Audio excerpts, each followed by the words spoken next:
How's it going? Aaron Schultz, Cup Check Wrestling here in the middle of BC Family Day long weekend. It is a long weekend, and Ace and I recorded like it was a long weekend. We had no time limit, and it showed. We decided to tackle the news of the week, but also add our discussions on the Wrestling Observer newsletter year-end awards as a way to look back at the year that was, as we had tackled our predictions or our outlook for the year that was going to be here in 2026 on our inaugural edition. So we went too long. We went 4 hours. So post-production note, we're divvying this up into two. One that's 3 hours for our news of the week. One that's another hour, which is our take on the year-end awards and having a lot of fun with that. So the longer episode is definitely the most time-sensitive of the two. The shorter one, it's just a bonus episode. It's just for fun. So, yeah, we'll be back to regularly scheduled programming next week. So, enjoy this marathon long weekend long episode of Cup Check Wrestling Podcast and enjoy this bonus one as well. Thanks so much for tuning in as always. It's a pleasure.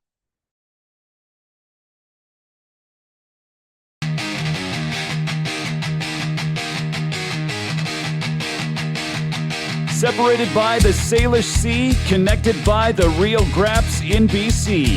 This is the Cup Check Wrestling Podcast with Aaron Schultz and Corey Ace Trelaw.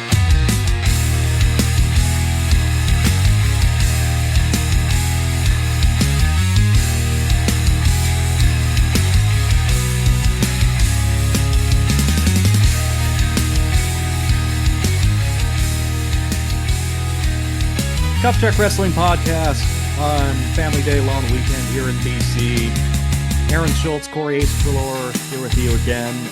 Not the typical lead off to our podcast as we've been accustomed to at this point. Unfortunately, it's been a somber time in our province. A tragedy struck earlier this week in the community of Tumbler Ridge in northeastern BC. On Tuesday, February 10th, 8 people were shot dead by an 18-year-old shooter at Tumbler Ridge Secondary School. 5 students and 1 education assistant were killed.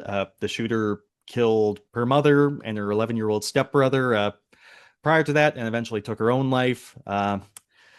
It's the deadliest mass shooting in Canada since the Nova Scotia attacks in 2020. It's the deadliest school shooting in Canada since the École Polytechnique massacre in Quebec in 1989. A really small community in Tumbler Ridge, 2,700 residents in total. Know from firsthand, I haven't been to Tumbler Ridge myself, but living in small communities previously, if you aren't directly impacted by this, you know someone who is directly impacted, or they know someone who is directly impacted by it. It's tight-knit community, close to the Alberta border, about an hour southeast of Chetwynd, about 4 or 5 hours east of Prince George, and our province's northeast. If you need a locator, terrible story. I almost at a loss for words. It's created a little bit of a somber tone in our province this weekend. It's tough to acknowledge, especially in a silly podcast that likes to focus on wrestling, but it would be a little tone deaf on our part not to acknowledge it in some ways. So for anyone who's impacted in any way by the shooting in Tumbler Ridge this week, our thoughts are going out to you, and we'll remember the victims and be with you throughout this entire step of the way.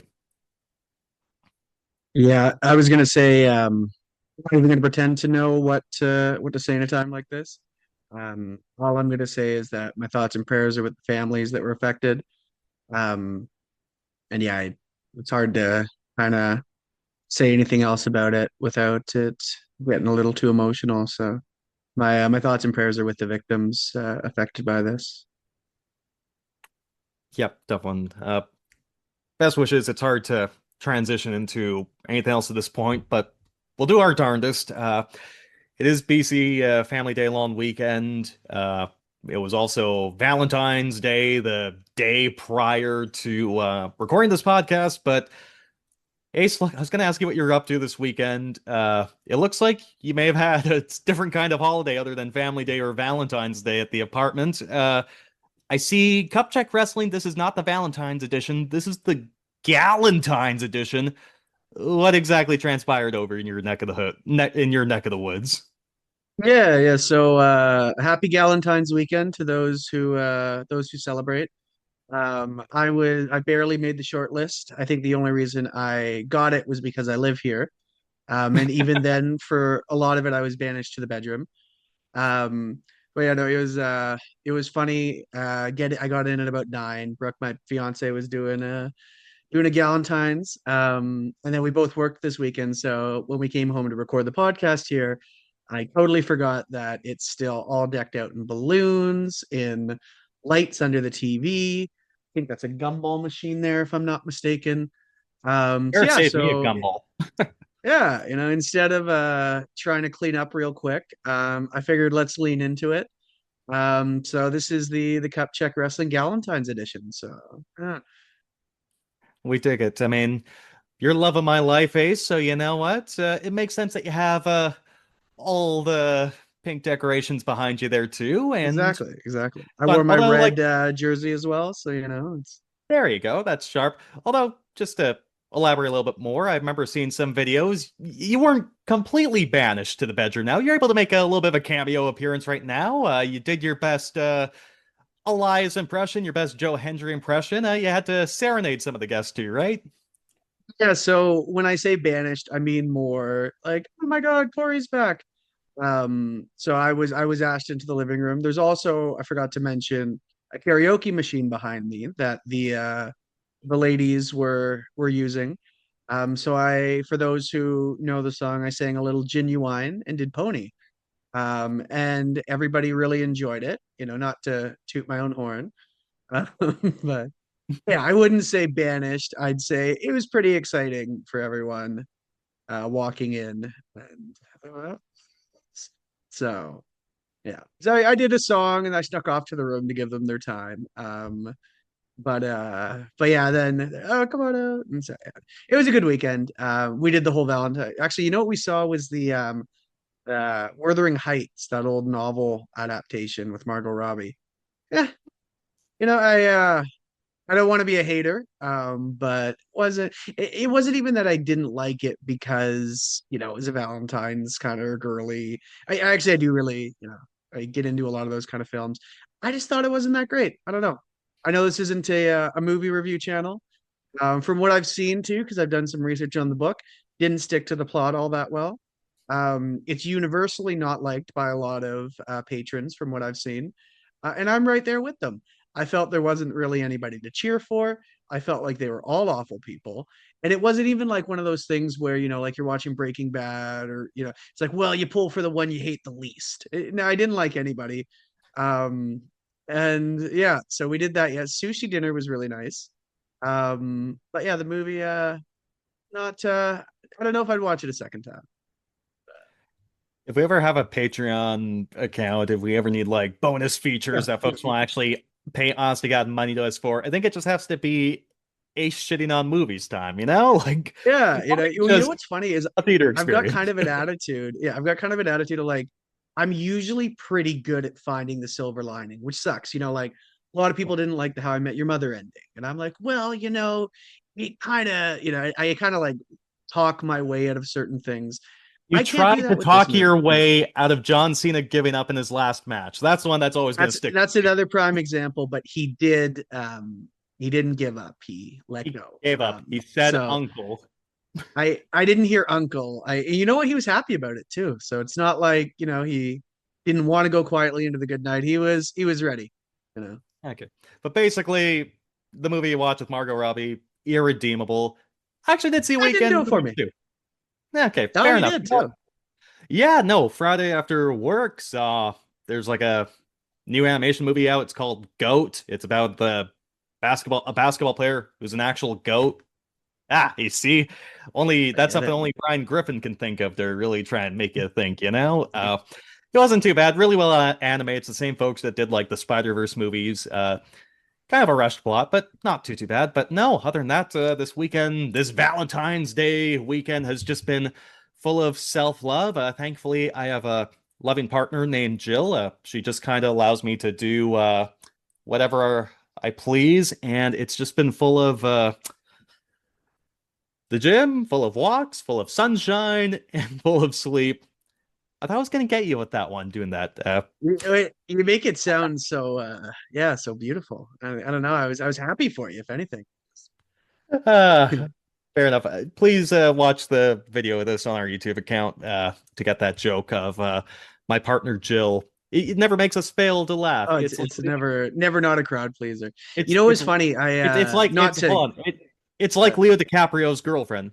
It never gets old. oh yeah, I'm not What's even going gonna on? touch that one. But you know what's funny? I was initially I was gonna complain, not to kick you when you're down, but I was gonna complain a bit about just the decorations. It was a long weekend, a little expensive. Da, da, da, da. Um, I never want to be one of those people that complains about my steak being too juicy or my lobster being too buttery. So and I'm just gonna say it was a nice weekend, and I'm ready for you someday, Schultze, to find your real Jill. That's not an appendage. So yeah. Fair enough. Honestly, you're telling me, brother. You're telling me. But for right now, my Jill is the sport of professional wrestling. We got a lot to get into. Oof, Uh, Lead story. We got a lot to talk about. we do, yeah, we do. WWE not selling too many tickets for WrestleMania and trying to find out who's the one that did this. Apparently, Seth Rollins and Braun Breaker are cursed. We got more to talk about our independent scene. But first, we have the map to AEW Revolution, their pay-per-view event on March 15th. AEW held their, I'd say, one of, if not their biggest televised show of the year. AEW Grand Slam down in Sydney, Australia, Saturday night. Uh, the AEW Men's World Championship was defended. MJF successfully defends against Brody King to the chagrin of Ice. And Hangman Adam Page is the number one contender. Is the number one contender for MJF at Revolution. He defeated Andrade, so we kind of have a path of what this next month is going to lead to at the Revolution pay-per-view. Ace, before we get into the nitty-gritty details, your thoughts on where we're heading into over the next month after last night's results? Yeah, there's definitely a lot on this show that I thought was really worth watching for those who didn't get the chance. I was one of the ones, unfortunately, like I think I was telling you before with Valentine's, it was a quick catch up.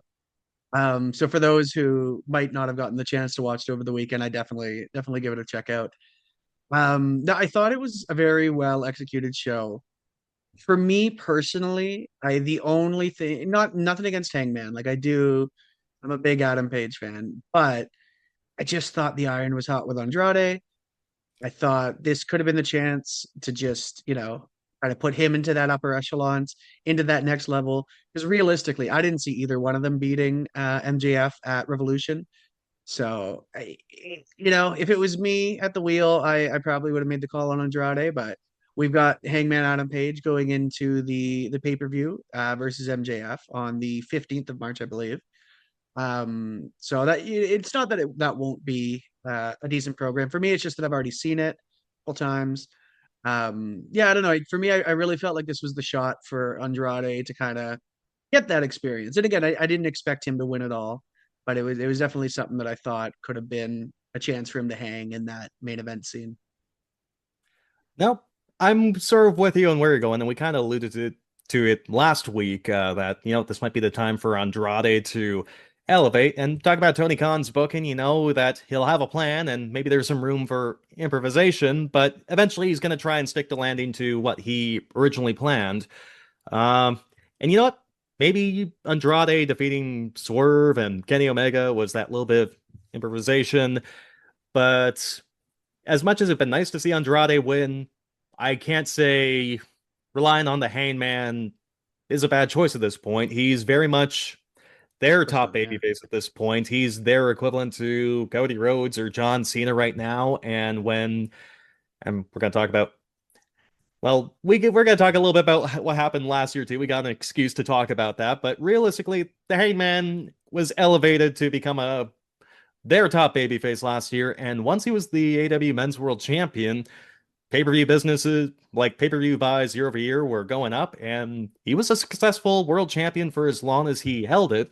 And he does have he had a pair of really good pay-per-view matches last year with MJF. There is history there, so it's not a bad thing to lean on, but also they present the Hangman well.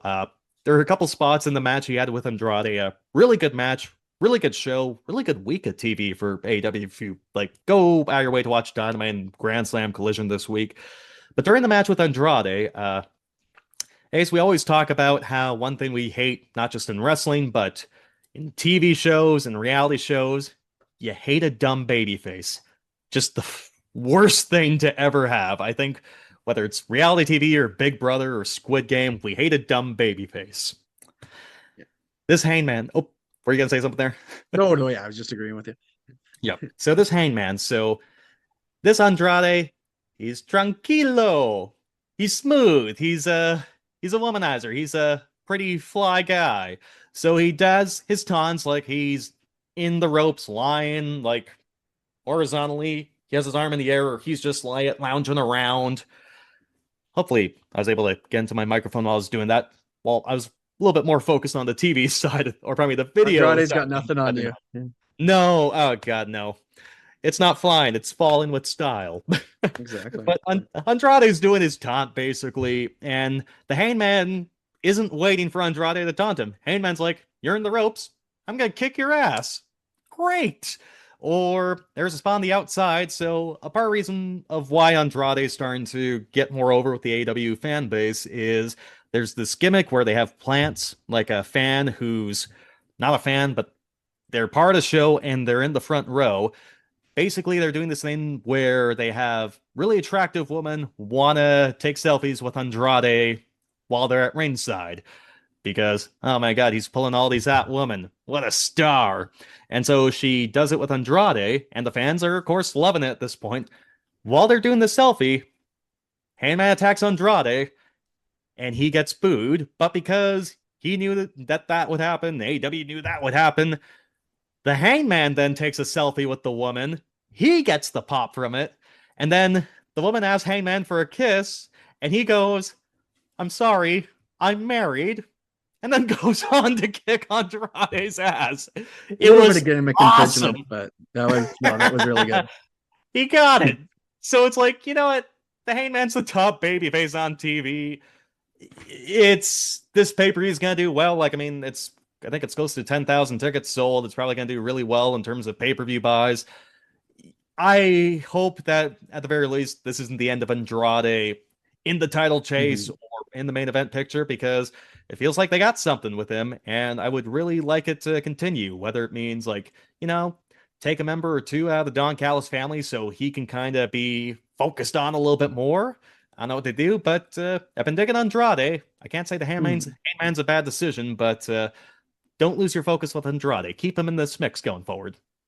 I think that is my fear with the loss, was just now, where do you go, right? And a guy like Hangman obviously can, I feel like, handle doing other stuff for a bit, where a guy like Andrade, especially when he's just getting hot now. But again, we both touched on it. I don't think it's going to be a bad match. I don't think it's going to be a bad program. They work well together, MJF and Hangman. It's just that I've seen it a couple times where I'm kind of like, but yeah. Fair.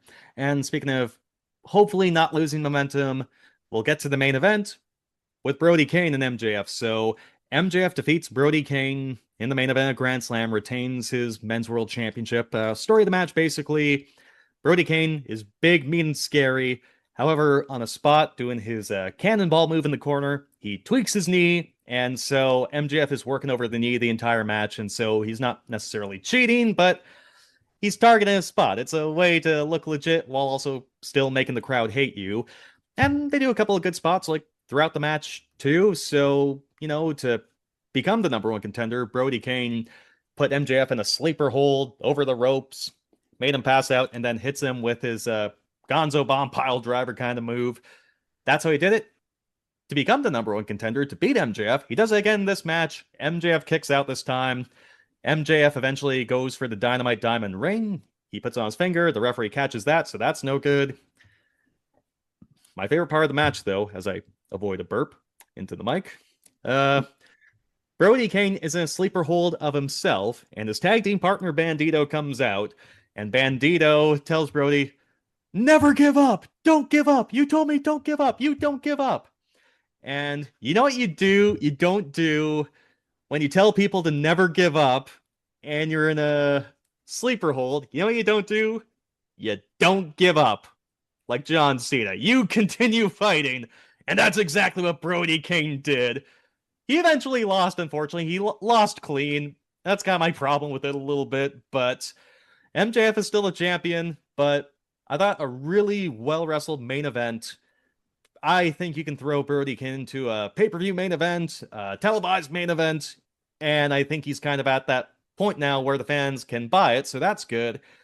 I don't know. What are your thoughts on this, Ace? So your nihilistic point of view is that whether you give up or whether you hang tough, you're still going to lose. That's what I'm getting from this conversation. You know what? Essentially, you don't give up. You see, if Brody King Go down swinging. he told his buddy Bandito not to give up, and Brody King did not give up, and John Cena sold never give up t-shirts for 2 decades, and then he gave up when he knew that he wasn't continuing on. So you know what? I mean, if you want to look at it meta, you could even argue that like him just leaving was giving up in the first place. So whether win, lose, or draw, he was giving up at the end of the night no matter what. So I may have to give you that actually. Yeah, so it's like that was, this we're getting sidetracked here. I'm gonna say this real quick though, because it's on my mind. That was my one complaint with the tap out at first. Eventually I kind of came around where it was like, oh, okay. But one of my biggest complaints at first was that it looked like he was happy to leave. Like he was like, I can't wait to get away from these TKO nut jobs and just, go off to Hollywood and never have to hear the term work shoot again, or this is what we do. I think he was excited. Maybe that wasn't the finish, maybe the finish was supposed to be him heroically telling, Gunther, no way, F you, that I'm not leaving. But he just said, you know what? This is the only way they'll never have me back. I've tapped out. That's a shoot, brother. Yeah, I don't think I don't think Brody King gave up because he can't be Peacemaker. He doesn't have being Pacemaker. That's a good point. He doesn't really have that to fall back on. So. That's what they always say. The most dangerous men are the ones with nothing to lose, right? So. But no, getting back to business for a second. I did think the match was really good. I don't see it as much of a problem as I do in the Andrade realm with Brody King, where I feel like now, because he was kind of, I don't know if he was necessarily knocking on the door like of breaking through that barrier quite like Andrade was. So I feel like you can run him in the mid card for a bit. Regardless, kind of build up some steam there with everything going on. And I definitely thought he could take this out a little bit more than a guy like Andrade could with Hangman. That being said, obviously, I do love MJF. I was pulling for him. I think just again with everything going on and the circumstances around it, and we found out that despite it being in the Land Down Under, they also were not exactly in favor of Ice either. Oh no! So that was pretty cool to see. In fact, it's interesting. So thank God we don't have to talk about it this week. Thank God we don't have to dive deep into this week because there's a whole speculation / report that, Brody King was kept off this week's Wednesday Dynamite because they were in Ontario, California, sort of in SoCal, near LA, and there are worries that there are going to be more fuck Ice chants. And of course, Warner Brothers Discovery, which owns TBS and TNT, the networks AEW are on, they're trying to do a sale, and you need a certain FCC to approve that, and a nonpartisan position's kind of held by a partisan person who's a loyalist to the president. So you can understand why, okay, maybe we shouldn't have him on. But not only was the show was in Australia, and the fans chanted that, this show was on a tape delay by like maybe 12 hours or so, and they didn't lean into the chants. They didn't have the hold off. They didn't have commentators go silent during it. They didn't lean into it, but they didn't shy away from it. I think that's probably the best way to go at this point. That apparently that will probably just not hold Brody back, which is a huge relief. So yeah, hopefully, as you mentioned, they can just keep this momentum for Brody in the meantime and see what's in store from him next, I suppose. But it's good that this isn't gonna hold him back in any way by the looks of it. The tape delay actually is a kind of a good call out too, because with a 12-hour tape delay, it's something that they very easily could have edited out if they had chose to. Um, it's also kind of fun, not to get very tinfoil hatty, but I remember even talking to you about it after the reports on Wednesday with like, oh, well, they don't, they didn't want Brody King on there just in case. Not to be that guy now, but I don't think that was false reported from AEW, but I think they definitely didn't shy away to kind of kaput that because I mean, what's the first thing I said to you when that came out? I texted you, I was like, it's fucking bullshit. And I think that's kind of the reaction they want you going with if they want you to really get behind this guy and Brody King, right? Um, Again, do I think it was a conscious effort? I'm not going to say that, but I definitely don't think it hurts them in this case when they're still going to utilize him anyways. That, oh, well, people kind of think we're holding him back. I mean, another example, it was funny. I was talking about it with Brooke, my fiance, when we were watching Unreal, and there was a bit where Michael Hayes was talking about Chelsea Green, and he's like, well, Chelsea's not really the one that, wins the title. She kind of makes everyone else look good. And Brooke looked at me and she went, it's not fair. And I said, you're right. That's not fair. And then after thinking about it a little bit more, that's 100% just, I feel like, a new way that they're going to try to do, to borrow from another term, a yes movement somewhere down the road. Because people are going to go, no, Chelsea deserves better. And what's the best way to do that? To make it look like the system's in place to stand against them. So, yeah, I don't know. Not that I think it was a total work, but I definitely think reports like that came out and AEW didn't, go completely out of their way to go, well, it's not, because it doesn't really hurt them in that sense. There might be a couple people that look at it and go like, oh, of course, idiots or whatever, but they're not watching regardless. If anything, I think it's going to make people want to tune in more when they see Brody King. But we'll see now kind of what the direction is going forward and kind of where they go from here. Yep. No, I mean, what's the most successful storyline in the history of wrestling? Steve Austin versus Mr. McMahon, the everyday working man being held down by the corporation. So, well, again, we could be on this for ages. Thank God it doesn't appear to be holding Brody back, but I don't know. I'll pick up a little bit of what you're laying down there. Elsewhere on the show, getting to the nitty-gritty of this Grand Slam show. Again, really good show. Ace, there was one match I really wanted you to see. I know you were tight on time. The one match I wanted you to see was the Tornado tag team match between Tony Storm and Orange Cassidy against Wheeler Yuta and Marina Shafir. Whoever took the pinfall would get their head shaved. Did you get a chance to watch it beginning to end or get the highlights? Please give me this constant reassurance. Please tell me you know what happened here. Oh yeah. No, so unfortunately I skimmed through the results, but I watched the full aftermath of the match. And that, to me, that was just classic funny pro wrestling. I haven't seen a good head shaven in a hot minute. It's been a bit. And I thought Wheeler was the perfect guy for that.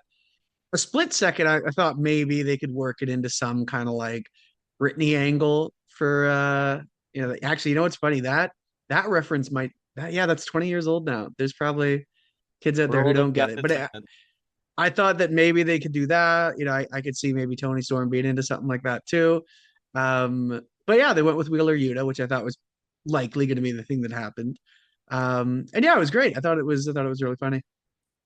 I need some moments here because I can't say this is the best match I've seen this year or I'll see this year. It's not the best match I've seen this week.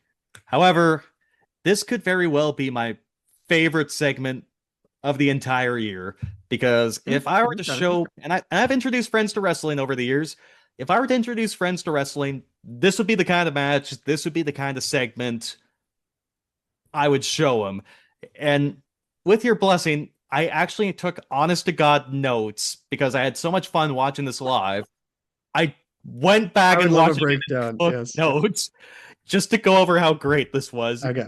I have your blessing for this. Of course, of course. Yeah. This keep in mind too, this for me is also as an avid listener. What You're our number one listener for the Cup Check exactly. Wrestling podcast. One of the only ones, brother. All right, so the context. So on the go home show, Wednesday go home show on the Dynamite, they're in Ontario, California before going to Australia. Tony Storm and Orange Cassidy, they win Orange Cassidy wins a match and Tony Storm does a promo from one of the luxury boxes. Wheeler Yuta and Marina Shafir come out with Tony's lover slash tag team partner, Mina Shirakawa. And Wheeler Yuta is the one who cuts a little bit of Mina's hair off. And the heat is insane. Like, first, people just hate Wheeler Yuta.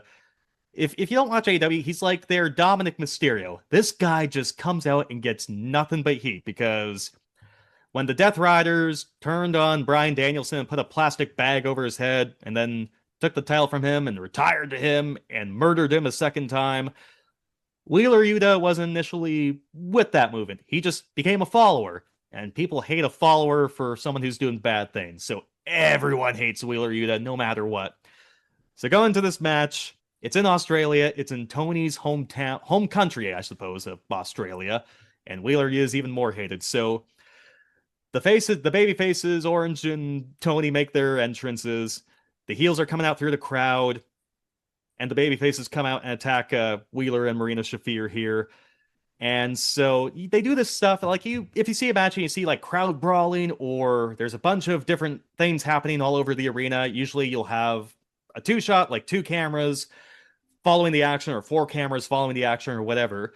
They did a cool thing here where they're having one camera follow Orange and Wheeler and one camera following Marina and Tony. Wheeler gets the upper hand on Orange and he runs over to where Marina and Tony are. And so essentially the two cameras are showing the same thing and eventually just goes to one shot.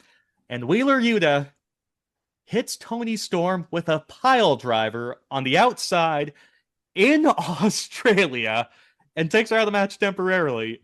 And it's unbelievable heat. So it's just two heels against the one babyface. We got a commercial break, comes back. So Tony and Orange, they're not lovers, but like they're interested in each other. And so during their matches, like they'll be doing this two-step waltz kind of dance and sneaking into offense that way. Like here's a twirl and here's a backhand. So Marina Shafir is dancing with Orange Cassidy in a way to just mock these two. And who should come out from the stage is Tony Storm, like Stone Cold Steve Austin. She comes in, kicks Wheeler Yuta right in the balls, and just comes and goes right after Marina Shafir. And so Orange nearly faints. He's like, he's the damsel in distress, while Tony's the one carrying him. And then they do their waltz offense on Marina. And so it continues. Orange hits Marina with one of his finishing moves, the beach break. This is great comedy here too. So the rule of the match is whoever eats the pinfall, whoever gets pinned, has to get their head shaved. Orange hits Marina with his move, gets her down for the count. Wheeler Yuta comes in, and at first he pauses because he realizes if she gets pinned right now, I don't get my greasy lawn-ass hair shaved. He was ready for Marina to lose and get her head shaved so he could save his own hair. This is classic. And so eventually, Marina and Tony have each other's men in submission holds. They're having a stare off. Eventually, Wheeler gets away. He hits Tony Storm with the knee in Australia. Orange breaks it up, though. Eventually, Wheeler accidentally hits Marina with the knee after Orange dodges. And Orange takes out Marina onto the outside with a tope suicida. And so it's just Tony and Wheeler. Tony Storm suplexes Wheeler Yuta, gives him this nasty hip attack in the corners. If you've ever seen Tony Storm and see how wide her hips are and just how hard she uses her hip attack, she just kills people all the time. And so this Wheeler Yuta guy, he just took it on the chin. Orange hits his punch.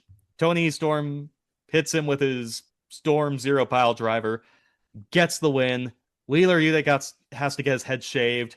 this crowd goes insane. And so the aftermath, you were able to watch the aftermath. Is that what you said you were able to catch? Wait, yeah, I saw from him running away, going, you know what? I'm out of here. Screw this. Uh, all the way to so I kind of like the idea of a guy like Mox being like, oh, you fucked up. Get up, you know. Yeah, a fellow I thought that was a bald cool guy, layer to it. John Moxley, telling him, take it like a man. Yeah. Yeah, He's just, what's so bad, you know? Like yeah. And honestly, he's not even the only bald person in the Death Rider. So, and I think that's a little good story point. I think we'll get to in a little bit about the character development of the Death Riders. But he tells Wheeler to go in and take it like a man. And Mina Shirakawa, who had a bit of her hair cut by Wheeler Yuta, she gets the first dibs at cutting some of his hair off. That's great. And Marina. So Marina Shafir is like a pioneer in women's mixed martial arts. She's part of like the four horsewomen with like Ronda Rousey and Shayna Baszler. She's a shooter. She's holding Wheeler's hand for emotional support as his hair is getting cut. And John Moxley just is in the corner like a disappointed dad, like someone who we know imagine that look from personal experience with our fathers. it's You know, basically if I told my dad, hey, the guy at the auto shop is going to change my blinker fluid. That is the kind of look that John Moxley is given to old Wheeler Yuta here. And I think liberal, liberal. la, la, la. So eventually, and if you've been watching AEW for years, this part you appreciate a little bit more. So Orange Cassidy's character, for those who haven't seen, his character is basically, if you've seen the movie Wet Hot American Summer, he's Paul Rudd's character in that movie. That's basically who the entire Orange Cassidy character is based off of. He's just a low-key, he's a whatever kind of guy. He cannot hide his shitting grin when he gets to shave Wheeler Yuta's head. And he has his aviators on, he's smiling, and he's telling Wheeler, I'm sorry. Wheeler goes, you're not sorry. And then Orange says, yeah, you're right, I'm not sorry. He continues to shave his head because years ago, Wheeler Yuta turned on Orange Cassidy and his best friends, Trent Beretta and Chuck Taylor, to join John Moxley and the old Blackpool Combat Club. All these years later, Orange gets to shave his head. It's unbelievable. And they eventually just leave this poor guy with a skullet. Like, he's got this long-ass greasy hair. They only shave the top of his head. And I was thinking, give this guy a skullet. It will suck for him. He can wear a Hulk Hogan do-rag. He could wear a ball cap, something to hide it in public.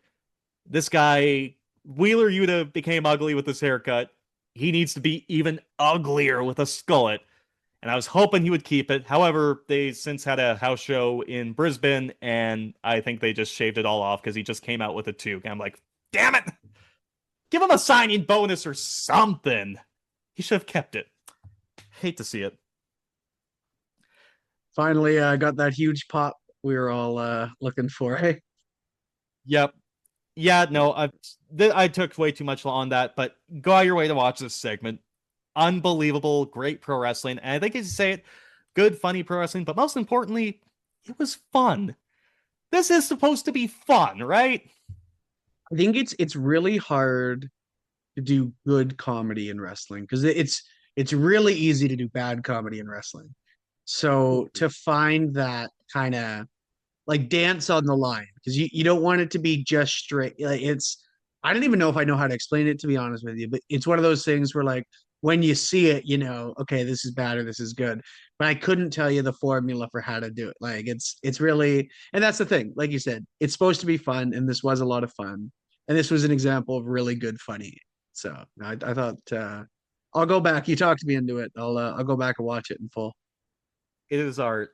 I cannot do this. I can't gaslight yet. Like, I mean, both these shows are great. I'd say go out your way and watch You them. can try. Like time, I am aware time is of the essence. So anytime I say go out your way to watch something, you just got to do it. So go out your way to watch the hair match on Grand Slam Collision on Saturday. And because we're going to transition to this match, but first, go out your way to watch Wednesday Night Dynamite. Kyle Fletcher and Tommaso Ciampa for the AEW TNT Championship. An early contender for match of the year. Unbelievable action, unbelievable athleticism. And we got a new TNT champion out of it because Kyle Fletcher is defending against Mark Briscoe in a ladder match. And Kyle Fletcher is from Australia. He's defending against Mark Briscoe. It's the 7th match between these two. We'll get into it in a second, but Ace, very quickly, a very short and sweet reign, I suppose, for Tommaso Ciampa. An unbelievable match. I guess your thoughts on Kyle Fletcher getting that TNT title back and just where Tommaso Ciampa lies before we kind of get back on track with a Grand Slam here. Totally, yeah. No, it it was an interesting decision to me because I feel like I think all roads led to Kyle Fletcher regardless. You can kind of see that was division. I'm not sure about having Tommaso win it in between if he was just going to lose it. I think you could have maybe accomplished the same thing, say, just doing the ladder match in Australia and having Kyle win it there. That being said, both matches were, incredible. But yeah, I don't know what this means for Tommaso. It's definitely an interesting choice. I'm not gonna say right off the because I'll need to see how it kind of goes with Ciampa afterwards. I mean, if nothing else, what do they say? This is his first singles title, I think, since being on the main roster in WWE. So Yeah, it's something, but yeah, I don't know. it did, like, the TNT title win was important. It did make Ciampa. It established him right from the get-go. Totally. Yeah, There is yeah. no, well, there's, in my opinion, I don't think there's anything bad about losing to Kyle Fletcher. No, It, no, of course not. I, Yeah. I, I think, well, I think we'll talk about it a little bit later because we got some awards to look after. I think there is an argument to be made that Kyle Fletcher might be the most outstanding pro wrestler in the world right now. This guy blows me away every single time. He looks like the complete package. Uh, but I think it's that point, like the TNT Championship, it's a middle of the card championship. I think it's probably time Kyle Fletcher should move up to the main event scene permanently. Mark Briscoe as well. I think it did establish Ciampa on the AEW for the AEW fan base a little bit more. We'll see how it goes because we talked about, okay, you got some momentum with Andrade Brody Kane. Don't halt it. Do not do this with Tommaso Ciampa. Do not halt his momentum. And if there's a way where Ciampa can win this TNT championship back from Fletcher down the road, I think it's all's well that ends well there. But No. we'll see. But no matter what, and we'll get to the Slayer match because Kyle Fletcher retained successfully against Mark Briscoe. Now that this feud appears to be done, put Mark Briscoe in that main event scene, have him chase MJF. They had history. As soon as like Kyle Fletcher's done with this TNT championship, he should just be in the main event scene, and hopefully there's a way for Tommaso Ciampa to get that win back. Yeah, I think we touched on it a couple of weeks ago too, but like we kind of had that thought of like how do you feel and how do you think maybe some AEW fans feel about someone coming in right away and winning the championship? I don't know if I want to use this expression, but it could have been a way to see, we talked about it a bit with like Miro and, this could have been a way maybe like, can he play ball? I don't know if I'm going to necessarily say that right off the hop, but it was interesting, I will say. We'll see again how it kind of goes from here, but I don't think Tommaso is one of those guys with an ego because I mean, he very easily could have just, you know, chilled for the last few years of his career. And I think he wants to, try to build something one more time before he obviously rides off into his sunset. But yeah, I don't know. It was just an interesting decision. So we'll see kind of where they take it from here. Good point about the whole is Ciampa willing to play ball thing. That's a good point. And so far so good. And I guess going to the Slayer match, this is different. I mean, I can't say this is better than the Fletcher and Ciampa match on Dynamite. This is just some spectacular violence, though. Uh, the term wrestling soulmates is thrown around very loosely. I think this might be the case for Mark Briscoe and Kyle Fletcher. They've never had a bad match together, and so many of their matches have just been excellent. However, I don't know what Mark Briscoe's made out of. Kyle Fletcher, I'm just used to just taking all these insane bumps very quickly. Ciampa. So there's a funny story with Tommaso Ciampa. for years not wanting to go to the WWE main roster because he had very invasive neck surgery. And he would have, this is like before they reduced the amount of house shows that they would do in a year. And he's like, I got a bad neck, don't want to take too many bumps, don't want to have too many matches. And they eventually went up in like 2022 once that schedule was reduced. And here he is on Dynamite taking a Snapdragon suplex to the outside. And I'm like, wrestlers are just the funniest people. I don't know, Ace. Yeah, I don't know. I'm not huge on. I think we've even talked about. I definitely not talked about it on the podcast yet, but like, don't get me wrong. I think it is like there is an art to it for sure. I don't fit like I've never been a big strong style fan. That's just me personally. Like I totally get the people who are because when it's done right, it's fucking awesome. To me, it just I've never like I don't know how else to say. It's supposed to be fake. We all kind of know it's a show, and I get trying to make it look real. They 100%. To me, there's ways to do that without just straight up, I forget when it was like 10 years ago when they started doing apron spots all the time because it was harder. And it's legitimately harder on the apron. Like it's not like they're just saying that, like it's not like it's the hardest part of the ring, says Michael Cole. It's not the bulletproof glass that you see in elimination chambers or the steel reinforced bamboo that you get in Punjabi. Like it is legitimately the hardest part of the ring. And I don't know. I've never been huge on like it's to me it's a show and like does it look better when it's a bit more realistic? Sure.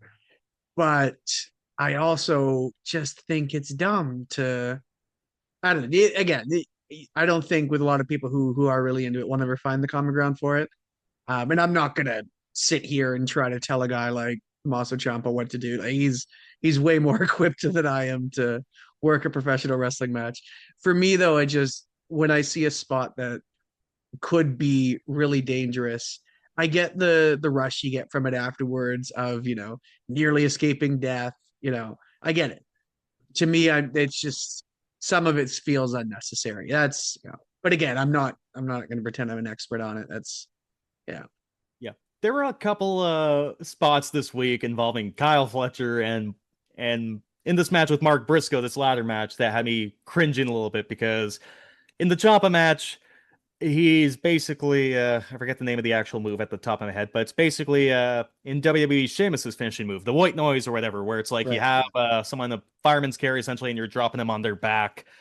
Kyle Fletcher takes this bump not on the center of the steel steps, on the edge of the steel steps. I was like, oh brother. And then this ladder match, basically he lawn darts Mark Briscoe into the corner of this ladder and he goes, I think he tries to get his hand up. I think he does legit go head first into this ladder. And I'm like, you know what? We all keep a razor blade on us when it's time to bleed. I don't think Mark Briscoe needed that. I think he just got busted open the long way doing that. Or Kyle Fletcher's throwing Briscoe. It looks like he's trying to throw him onto the apron to do an apron spot. I don't know if this is intentional or if this was missed. Briscoe goes into the ropes, like the top two ropes. He gets thrown into the top two ropes and then hits the apron right afterwards and goes down. I'm like, ah! And then they crash through a ladder eventually. Or this should have been the finish. If there is one critique I had with this match, it was the finish. So Kyle Fletcher's finishing move is a brain buster, which is you're picking someone up for a vertical suplex and eventually you're not dropping them straight on their head, but kind of like where in between your shoulder blades, like very high on your back. Kyle Fletcher hits Mark Briscoe with a brain buster off the ladder, and it's not the finish. Briscoe tries to climb back up one more time. Fletcher just knocks him down into the ropes, and then Fletcher pulls down the championship and wins. A little anticlimactic when you have a brain buster off the ladder, but Mark Briscoe, you're braver than I am. You're more durable than I am. If you're willing to take a brain buster off the ladder, props to you. God, this is some insane stuff this week, though. Yeah, like I said, I'm not going to tell professionals what to do while I sit here from the comfort of my home and have never even thought about training in pro wrestling. But But yeah, there's a, it's funny now that I'm thinking of a few ones. I think it was like 2018, 19 when they started doing it too. But the edge of the chair spots, I also have never liked either. When they like set them the six, I think Adam Cole used to do it all the time in NXT. Um, yeah, I don't know. Like it's a weird, wrestlers are fucking weird, man. Like it's honestly like it's let's do something crazy and see how, if it hurts or not, or if and the toughest guy survives. And it's still kind of like lughead in that sense. But again, if that's the culture, I can say as a student in university, that's kind of crazy, but it's the world they're in. So, more Sometimes, power to them. and sometimes people know their own bodies. Like one example, I remember 100%. AJ Styles in the 2000s in TNA. There were so many bumps he would take. I was thinking this guy's not going to have a long career. And at 40, he made it till he was 48 years old and looked great. And then you have someone say like Randy Orton, who worked safe, worked the right way, quote unquote. And he had a back injury and a back operation that almost cost his career a couple of years ago. So Yeah. wrestling's kind of you never know. It's an exact science. Like look at someone like Darby Allin, who could basically be a professionally trained stuntsman. If I tried to do that, I'd be toast. Warm, buttery toast, but he knows his body. Who knows what it'll be like in 10 years, but you know what? AJ Styles is okay. No, you just hope that these folks know what their bodies are capable of and they're making the best decisions in that regard The of what the balance is. Yeah, the Orton analogy is interesting too, because it's kind of like the old adage of like, a kid dies of cancer, somebody young, obviously never smoked, was very safe. Then you see a 86-year-old lady lighting a cigarette outside the Legion. She's been smoking 65 years, still kicking, right? It's all random. But that being said, it is good to take the precautions but again, everybody, has free will, and how they choose to exercise it, sometimes for our entertainment or not, is up to them. So, like I said, more power to them. I see some of those spots and I'm like, what are you doing? And some of them are kind of gross to me. And it's like, man, but, yeah, So what I get out of this is I will not take up smoking, but I think you should retake up smoking. I should actually. Yeah, Going for 30 years and you'll be okay. yeah. All right, moving on. One more. So just quickly a note. Kyle Fletcher from Australia wins in his home country. Tony Storm from Australia wins in their own country. You know who else is from Australia and won in her own country? Harley Cameron. It's unbelievable. And so she and Willow Nightingale are the AEW Women's World Tag Team Champions. They successfully defend their belts against Megan Bayne and Penelope Ford. Pretty well worked match. Harley, you know what? Megan Bayne is like this Amazon kind of woman. She's been well protected. I think she's only lost once in her full-time AEW career, and that was to Tony Storm last year. Harley Cameron, she's improved a lot since coming and basically starting from scratch like 3 years ago or so. Does some cool lucha spots, and Megan Bayne is a pro. She is selling for Harley in her home country, making her look like a star. And they get the win. And I was watching the show, I'm thinking, it's probably predictable that the Aussies win in their home country, but you know what? We grew up in a time where, Vince McMahon had that mindset of, God damn it, pal. We're going to beat them in their hometown, get some heat, and people want to see them get theirs next time we tour next year. So, hell yeah, to winning in your home country or your hometown. We need more of that. Event's predictable. As long as it's not Bret Hart claiming Montreal is his hometown, right? Like that too. That like is that. one, and I'm gonna rant about that for a second, just because now I'm thinking about it. That was always one, because as Canadians, like we know that, especially back, for referendum, but there was a lot of like separation sentiment from. So it is interesting, as a Canadian, where it's like, oh, I don't want to lose in Canada. It's like at that point they were ready to leave on us, So it's always interesting because I just imagine there's a lot of Americans that just see that and they're like, oh yeah, he doesn't want to lose in his hometown. And then me being from Toronto being like, yeah, but it's Quebec. Like, it's not, it is Canada, obviously. I went to Quebec and it was lovely this summer. But yeah, anyways, I'm sidetracking there. That was my No, two fair cents. play. It's like how Andy Murray in Wimbledon Like, or whenever he won a tennis championship, oh, he's an Englishman. But whenever he loses, oh, he's a Scot.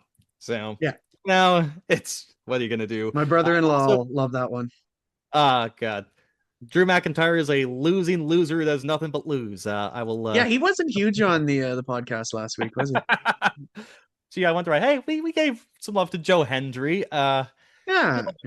Scottish fan base. We're worldwide here on Cup Check Wrestling. I mean, we're on Spotify and Apple Podcasts and Amazon and YouTube. We're My worldwide. my nana loves it. If she had YouTube, oh buddy, she'd be all over it. Fair friggin' play. One more note before we put a bow on this whole Grand Slam show. There was a debut afterwards. Lana Cross, who is an Australian gal, almost the same size as Megan Bayne. I saw her one match on a collision over the summer. She had to lose to Chris Statlander relatively quickly. Decent showing though. She attacks Harley Cameron, Willow Nightingale afterwards. She aligns with Megan Bayne and Penelope Ford. She's just as big as Megan Bayne, so she looked cool. And so Penelope Ford, living most gentlemen's dreams of having two Amazons by her side. So props to Penelope Ford for living the dream. Brooke says I'm not allowed to comment on those kinds of things, so I'll let you talk about that. Penelope Ford, you're invited to Galentine's Day There 2027 you if go. you're listening to this. And before we put a bow on this, I gotta have a little bit of a rant at Bell Media. So I'm watching this Grand Slam show, about to watch it. It's on the USA Network here in Canada. No, not that one, but like it's the USA Network brand, not like the state channel, but like that's the brand that the old Discovery Channel is. And there's like a NASCAR race that's just continuing on for 10 minutes. And as mentioned, this was a 12-hour tape delayed show, but they're still using the TNT feed. So I missed the first 10 minutes of John Moxley and Konosuke Takeshita. I was not a happy man.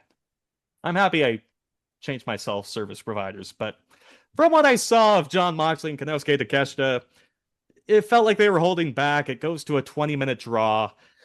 It feels like this is a match that they'll probably do a little bit later. One cool thing, though, I didn't notice this the first time was it's a time limit draw. I'm not sure if they ran out of time to get all their stuff in or if it was just the crowd like substandard reaction. John Moxley whispers to the referee.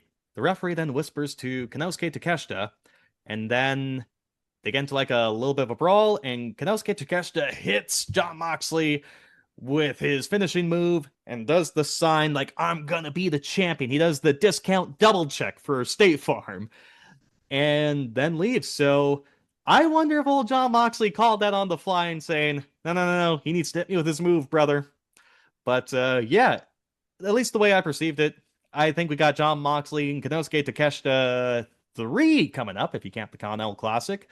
But a 20-minute time limit match, second half, it keyed up in like the last 2 minutes or so, but you don't need to go out of your way to watch that one. But if they have that on pay-per-view, I'll be locked and loaded.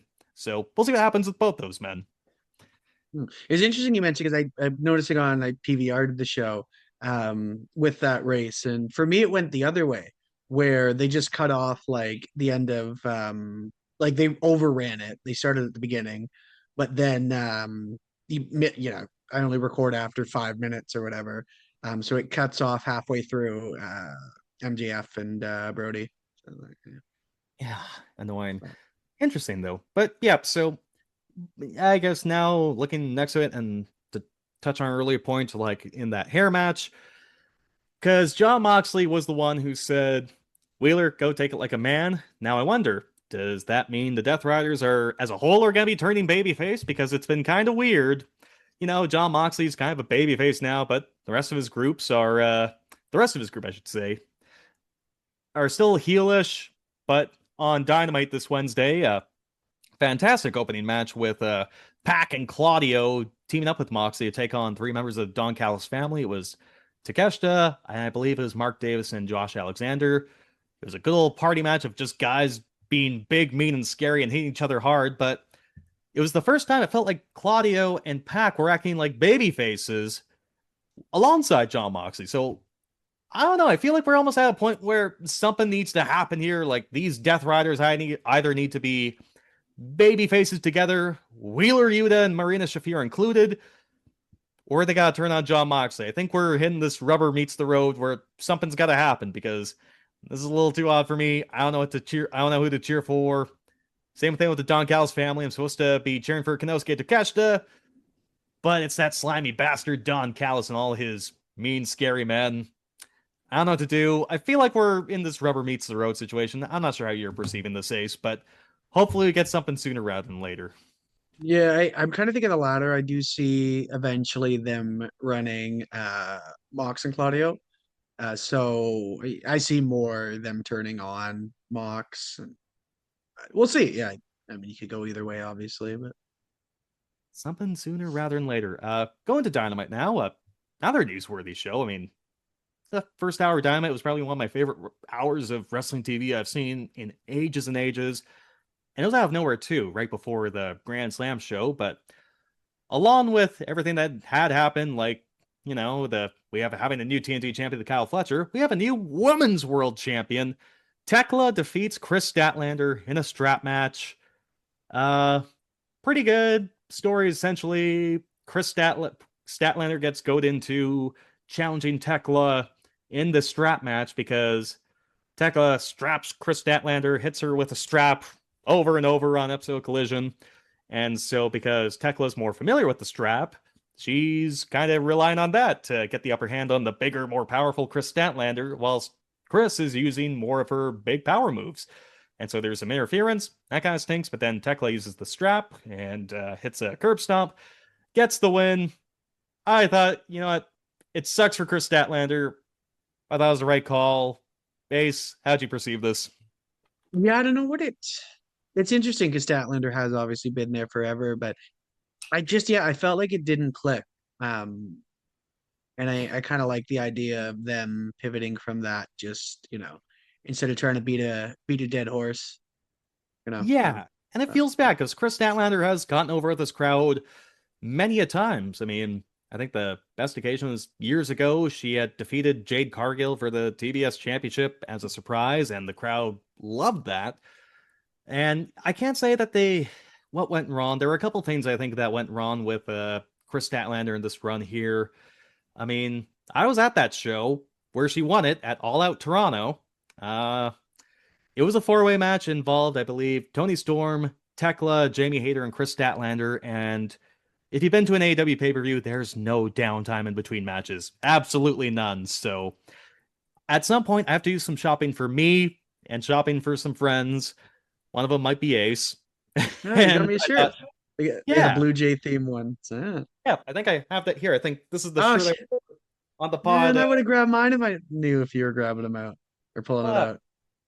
One of these days we'll just have to match one of these days. There you go. There you go. But because I did not think for a second that Tony Storm was going to lose the women's world championship in a four-way match, that if I have to sacrifice one match to shop, this might be it. However, Chris Statlander won it, and granted, she did pin Tony, but she won in a four-way, and nobody saw it coming. And it was a bit of a shocker. And you know what? They tried. They gave Chris Statlander clean wins over Tony Storm and Mercedes Moné in title defenses. Their two biggest women stars. If there was something, though, that show, All Out, they changed Chris Statlander's theme song, and she had a pretty baller theme to begin with. It just kind of, we talk about SmackDown versus Raw, create a wrestler tropes. It sounded like something that would just be your default theme before you changed it. And most importantly, I think fans were invested in the friendship and rivalry of Chris Statlander and Willow Nightingale when Chris turned on Willow back in 2024, tried to reconnect. Willow wanted no part of it. And realistically, both Chris and Willow just accomplished their goals on their own and then decided to bury the hatchet. So there was nothing really to get resolved. It felt like an afterthought and just kind of felt odd. It felt like a couple of things that should have been paid off never really got paid off, and we're all just kind of left in the wind there. So I think this is probably good for Chris in the long run. I mean, the chase is always better than being the top babyface, or so it feels like. And so, as she was bleeding pretty heavily in the final few moments of the match with Tekla, I felt like she was showing the most passion and showing the most charisma that she had in months and months. So hopefully this chase gets her back on track. She can always win that title again. And Tekla's pretty cool too. Speaking of Chase, my buddy Chase texted our group chat afterwards, and he was very excited about the change. And he said something had to be done, which because I quoted, it's not me. This is a quote. He said that Chris Statlander was big dog bad. So he was pretty excited about it. He was pretty excited about the change. Yeah. Oh, wow. Yeah. Damn. That's I thought you'd get a kick out of that one. wow. Yeah. Uncle Chase. God damn. Yeah. That's I mean, she didn't get booed as bad as old Big No, Dog definitely Roman not. did, Yeah, but that God. was crazy. Yeah. Yeah, you know what? The more I think about it, I think that's more fair. I mean, I guess the whole thing too with like, okay, the whole feud with and breakup with Willow that never got resolved, just like how Roman moved on from the Shields breakup. You know what? I'll give Chase a little bit of credit there. So yeah, good spot. And also here, also the other positive of this change, this Tekla is just full of charisma. She is just the coolest girl too. Just spitting on Chris Statlander's shirt or spitting in the camera. Super, super talented too. Super worker. So you know what? It sucks for Chris. Hopefully she gets that title again soon. And the crowd reacts a little bit more, but won't be complaining with Tekla being the champion at this point. No, and again, I think you had to do something, and this was kind of the time to do it. So, Mhm. And so my favorite part of the show is because we've been ranting and raving about seeing the same matchups over and over. Opening the show on Dynamite, two big stars in the main event scene who had never faced each other, to my knowledge in AEW, are going to have a big match. Kenny Omega and Swerve Strickland opened the show, and they're both in the hunt for the Men's World Championship. Kenny and Swerve, they teamed up a little bit last year, but you know what? Swerve is telling Kenny, you know what? You were the guy. This is our generation now, basically. And two egotistical guys want to be the champion. They got a brawl. They're going to have a match next week, or pardon me, this Wednesday on Dynamite. Probably title implications on the line, too. I thought this was great. I think this matchup's great. I'm surprised it's going to be on Wednesday TV, but maybe there's something else down the road. Maybe there's a rhyme or reason, but this gets 2 thumbs up for me, Ace. 100%. 100%. It's actually crazy. I mean, Omega has been gone for a while too, but like, it's wild to think that they haven't laced up yet against each other. Yeah, I guess Kenny was. Swerve did mention, for example, you're either in the hospital or you're suspended. And Kenny has been away for a lot of time. Swerve has been in AEW. The first one was recovering from multiple operations and suffering a case of vertigo. And then he was suspended for a couple of months from the infamous brawl out involving the Young Bucks and CM Punk in Chicago back in 2022. And then he almost died of diverticulitis and missed a year. As So one does. Yeah. as one does. So Well, yeah, because when it was 22 that Swerve came in, right? early 23, 22. 22? I think it Yeah. was Revolution 2022. So Kenny was Right. not back yet from dealing with vertigo and the operations because he came back to a trio situation when the trios championships were being established. He's Right. dealing with the Young Bucks. And so that Right. was Right. a Okay. couple months away. And then Brawlout happened, and then there was a suspension, and then they resumed the trios plan. So a lot of stuff happened. Yeah. Yep. Yeah. Man. So God, yeah, even all that being 4 years ago. Jesus, man. I hate this. We're old and death is imminent. Yeah. Wild. That's the theme of this show, quite frankly. It's not where the big Yeah. boys play with each other. It's we're old and death is imminent. Every time, like I always say, it's always the recent ones that get me. Like if you tell me, hey, 2006 was 20 years ago, I'm like, fine, I get it. If you're like, hey, 2017 was 9 years ago, I'm like, shut the fuck up. Like, no. And especially in the pre-COVID world, because COVID still feels like just a couple of years ago. Yes. And we're about to hit what's it on March 15th? That's 6 years now. It's crazy. Can we just shut this off? Yeah. I need All to right. God. Back on track here to distract us from our mortality.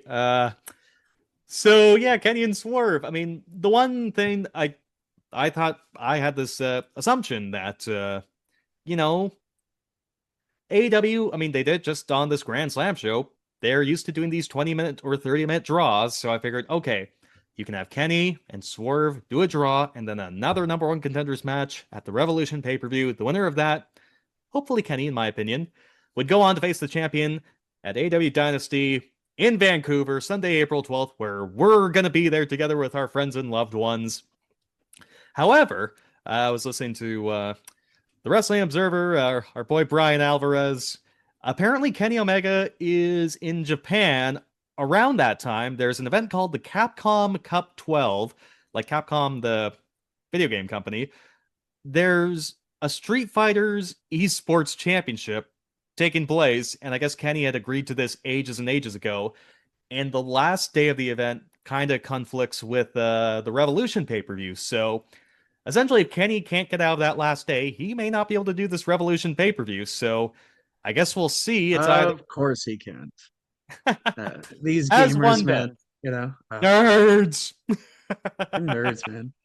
Yeah, so it's either I'm excited to see what happens because I think either we get a draw, maybe we get some shenanigans. Because here's the thing, I'm maybe it's just like some folks having this minimalist mindset of just no, we need to wait for pay-per-views or big shows they have to pay money for. Why are you wasting this away on TV? No, let's not waste time. Let's not waste TV time. Let's have great stuff on TV. So if they decide basically who's going to challenge for the AEW Men's World Championship between Kenny and Swerve on this Wednesday's Dynamite, great.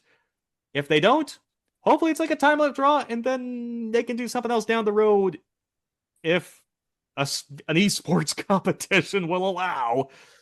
Yeah. But don't complain about Barring getting his good video matches on game TV. time. Yeah. But no, you know what I'm saying? Like, Yeah.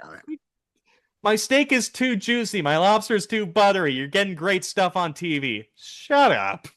You know, sometimes even kind of going back to that, where it is interesting. And again, I'm very happy we live in a world now where people can pursue multiple dreams.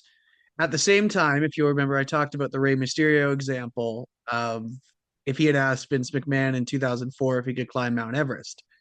And I would love to hear, Xavier Woods talking to 2016 Vince saying, hey, I'd love to work the Usos, but, we've got to yeah. So But no, good. all kidding aside, I am glad we live in a world now where we can do these kind of things that, it's just, I think it's being kind of jaded from watching this for 20 years and seeing how these people operate for 20 years. Yeah, because it's just like when I'll hear it and I'll be like, what? And it's like, no, it's good. They're, it's let the kids play. And then the other part of me is like, oh, that, look in my day, yeah, never pass. Right. So Ah, God. Well, we won't gatekeep. We will not gatekeep pro we wrestling. will not We'll gatekeep. Yeah, always improve, always advocate for better conditions. Heck yeah to all of 100%. that. So going from one match that, we haven't seen quite yet to a match that we haven't seen as many times as people are suggesting, but I can get the sentiment. So this Dynamite show was in Ontario, California, not Ontario, Canada, as Not my homeland. no. This is Ontario with a hard T, not Ontario. There's no Toronto in there. There's probably a Toronto in this Sure. Ontario, California. But basically, the Young Bucks, Matt and Nick Jackson, their hometown is Rancho Cucamonga, California, and it's very close to Ontario. So this is basically their hometown. They're in a three-way match to determine the number one contenders for the AEW Men's World Tag Team Championships against FTR. They're taking on the Rascals, Myron Reed, and I think it's Desmond Xavier was also in there, and there's a mystery team. Some folks thought, okay, this will be Adam Copeland, Christian Cage, the former Edge and Christian, making their return to take on FTR. Nope, it was, for the first time in over a year, the former World Tag Team Champions, Private Party, returning. However, the Young Bucks get their win, and they're going to be challenging FTR for the AEW Men's World Tag Team Championships, presumably at Revolution. We will see. Ace, the Young Bucks and FTR, again, and this feud started almost 6 years ago, but they haven't had as many matches this caused a lot of mixed opinions. I'm really interested to hear your take Um, on this. I know what you mean. Like it's one of those where you hear the two and you're like, man, yeah, it's probably. But I don't think it is as crazy as you would expect. My thing was, again, a lot of people. I did see the speculation for Edge and Christian or Cope and Cage. Hey, But that being said, uh, I don't think it kind of felt weird putting Private Party in that. Um, yeah, not I won't say set up for failure, but it was just one of those things where it was like, like a Gunther coming out at 30 when you're just like, oh, okay. So yeah, yeah, I don't and know. for Private Party, I was at the show where they first, well, when the Young Bucks were the tag team champions in 2024, where they had their executive vice president EVP gimmick going full steam ahead, uh, there was a decision of who should be the ones to beat the Young Bucks. And so Private Party, who had their best match 5 years prior with the Young Bucks, and if you want to talk about a situation where the fewer dates being available in WWE and AEW are impacting younger talent, there aren't many better examples than Private Party. It feels like ability wise and spot on the card wise, they were in the exact same spots they were 5 years ago, but they have another fantastic match with the Young Bucks. And Tony Khan decided, nope, these are going to be the ones that are going to defeat the Young Bucks next go around. And they do. And it was a fantastic match. But then we'll say Tony didn't have the best creative for them because they were just watching number one contenders matches for next month. And then they had a four-way match where they weren't the main feature focal point. And then they just were jabronied out to Shelton Benjamin and Bobby Lashley, the Hurt Syndicate. And we didn't see them for over a year. And they only worked, I think, one independent date during that year. And so I'm hoping for the best with them coming back, but my optimism is not too high for our friends Private Party there. It's interesting. I'm surprised they're back. I thought they were going to be in WWE NXT, quite frankly.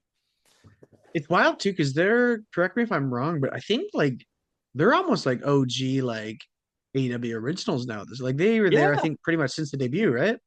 since around the debut, I mean, they in Yeah, that inaugural World Tag Team Championship tournament, they upset the Young Bucks in the first round. And that's right. Oh God. I just don't think they've. And like, there are so many talents like this. We could be here all day, like your top flights, for example, or someone like Hook. A lot of guys who feel like we're Anna Jay. There's a lot of folks who feel like they're in the same spot, and you need to practice. You need not just matches. It's basically like an A job. You need reps. You need Yeah. to You practice. need to You get need to your work. reps in. Yeah. And I'm hoping for the best for Private Party. We'll see what happens here, but I don't know. I'm not holding my breath. Uh, we can go more Yeah. on the Unbucks and FTR if you got any more, unless you got any more takes about Private Party. Quick. No, I was actually going to start to segue that a little bit more to even kind of touching on the topic of, I'm so glad that, a lot of the quality of life has improved for wrestlers nowadays and they're not working these crazy schedules.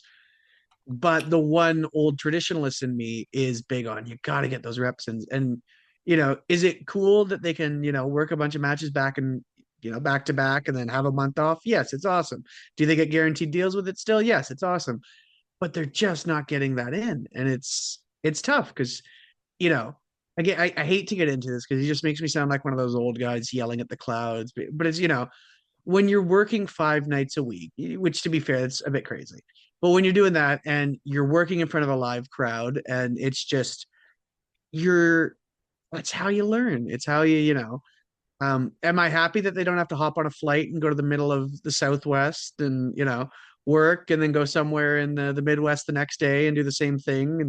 And, yes, but you're never going to get better unless you do that. And it kind of shoots these kids in the foot where it's like, you know, no shit, they come in and they're kind of green. They haven't gotten a chance to, you know, Mhm. that's just, yeah. I Yeah, could be here all day complaining about that, but no I doubt. actually, and I see them as an example for it too, right? We'll be here longer than this FTR and Young Bucks feud at this rate. But about that, I don't know. Because here's the thing, I get it.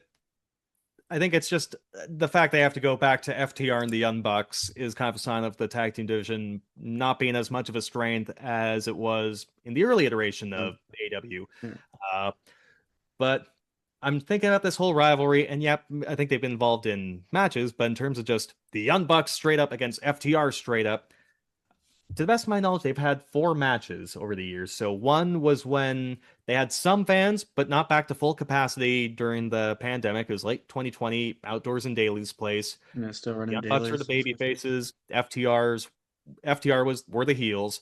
Their rematch was when the turntables. FTR is now the white meat baby faces after defeating the Briscoes. They defeat the Young Bucks.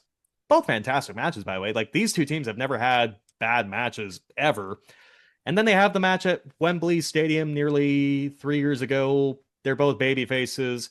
And then they have like a ladder match in 2024 where the Young Bucks are the heels again and FTR's the face. I don't think that they've had in front of a full capacity crowd, which is probably what they ideally wanted to do in 2020, where the Young Bucks were the white meat baby faces going against the heel FTR group. I don't think that ever really happened in a full capacity crowd. So maybe that's a goal they want to accomplish, to get one match in that kind of crowd where it was their original plans. So we'll see how it goes. I do understand the sentiment of we need something new. Where are these tag teams? But anyone saying that this match will suck, I mean, it won't. It'll be pretty freaking great, but we do need some more tag teams now. Mm-hmm. Yep. So I think that puts a bow on AEW. Both fantastic shows. One more thing I should mention. So the tickets for All In Wembley Stadium, so the biggest show of the year at Wembley Stadium in August this year, the tickets for those go on sale the day after Revolution, the pay-per-view event in March. And during the show again, for the second week in a row, they played a montage of Will Ospreay, famous English one, their top English star.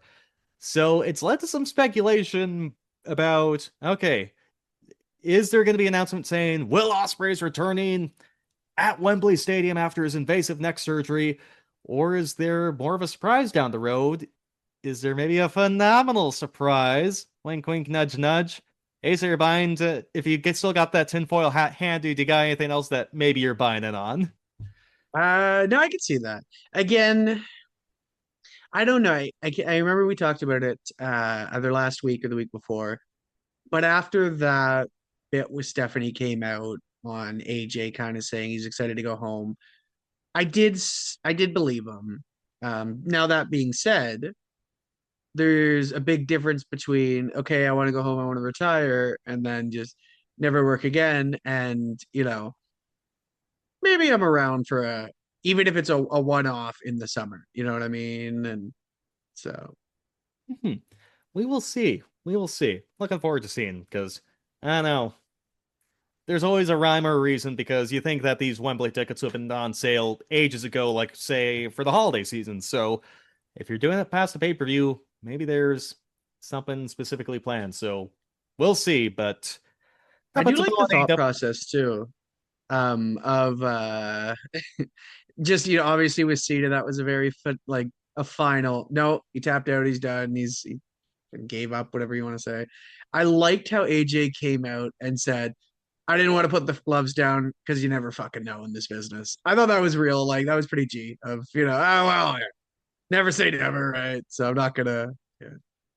AJ Styles he famously never said never give up. So you know what? Yeah. He's allowed to give up. He's allowed to come back. AJ said, I'm gonna leave. I'm retiring, but never give up. So who knows?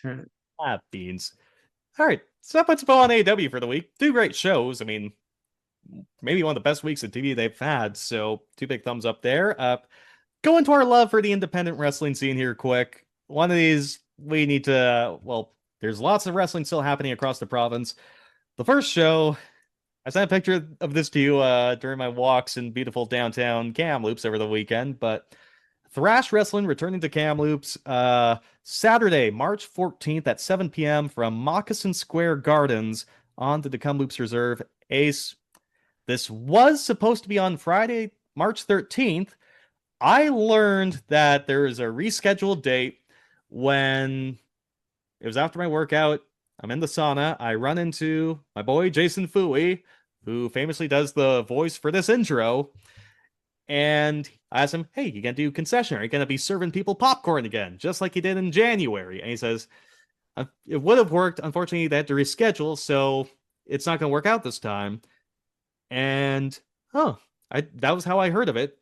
And then I hear through it again. Just because I thought it was just the one poster, but I saw some more posters posted in downtown Kamloops. This was supposed to be set for the 13th, and I send you this picture. How do they do a re-announcement of, oh, this is the new date? They have the original poster that says March 13th. They just put a Sharpie over it that says 14th. They put a 4 over the 3. Fuck yeah, That's how they make the announcement. Oh yeah.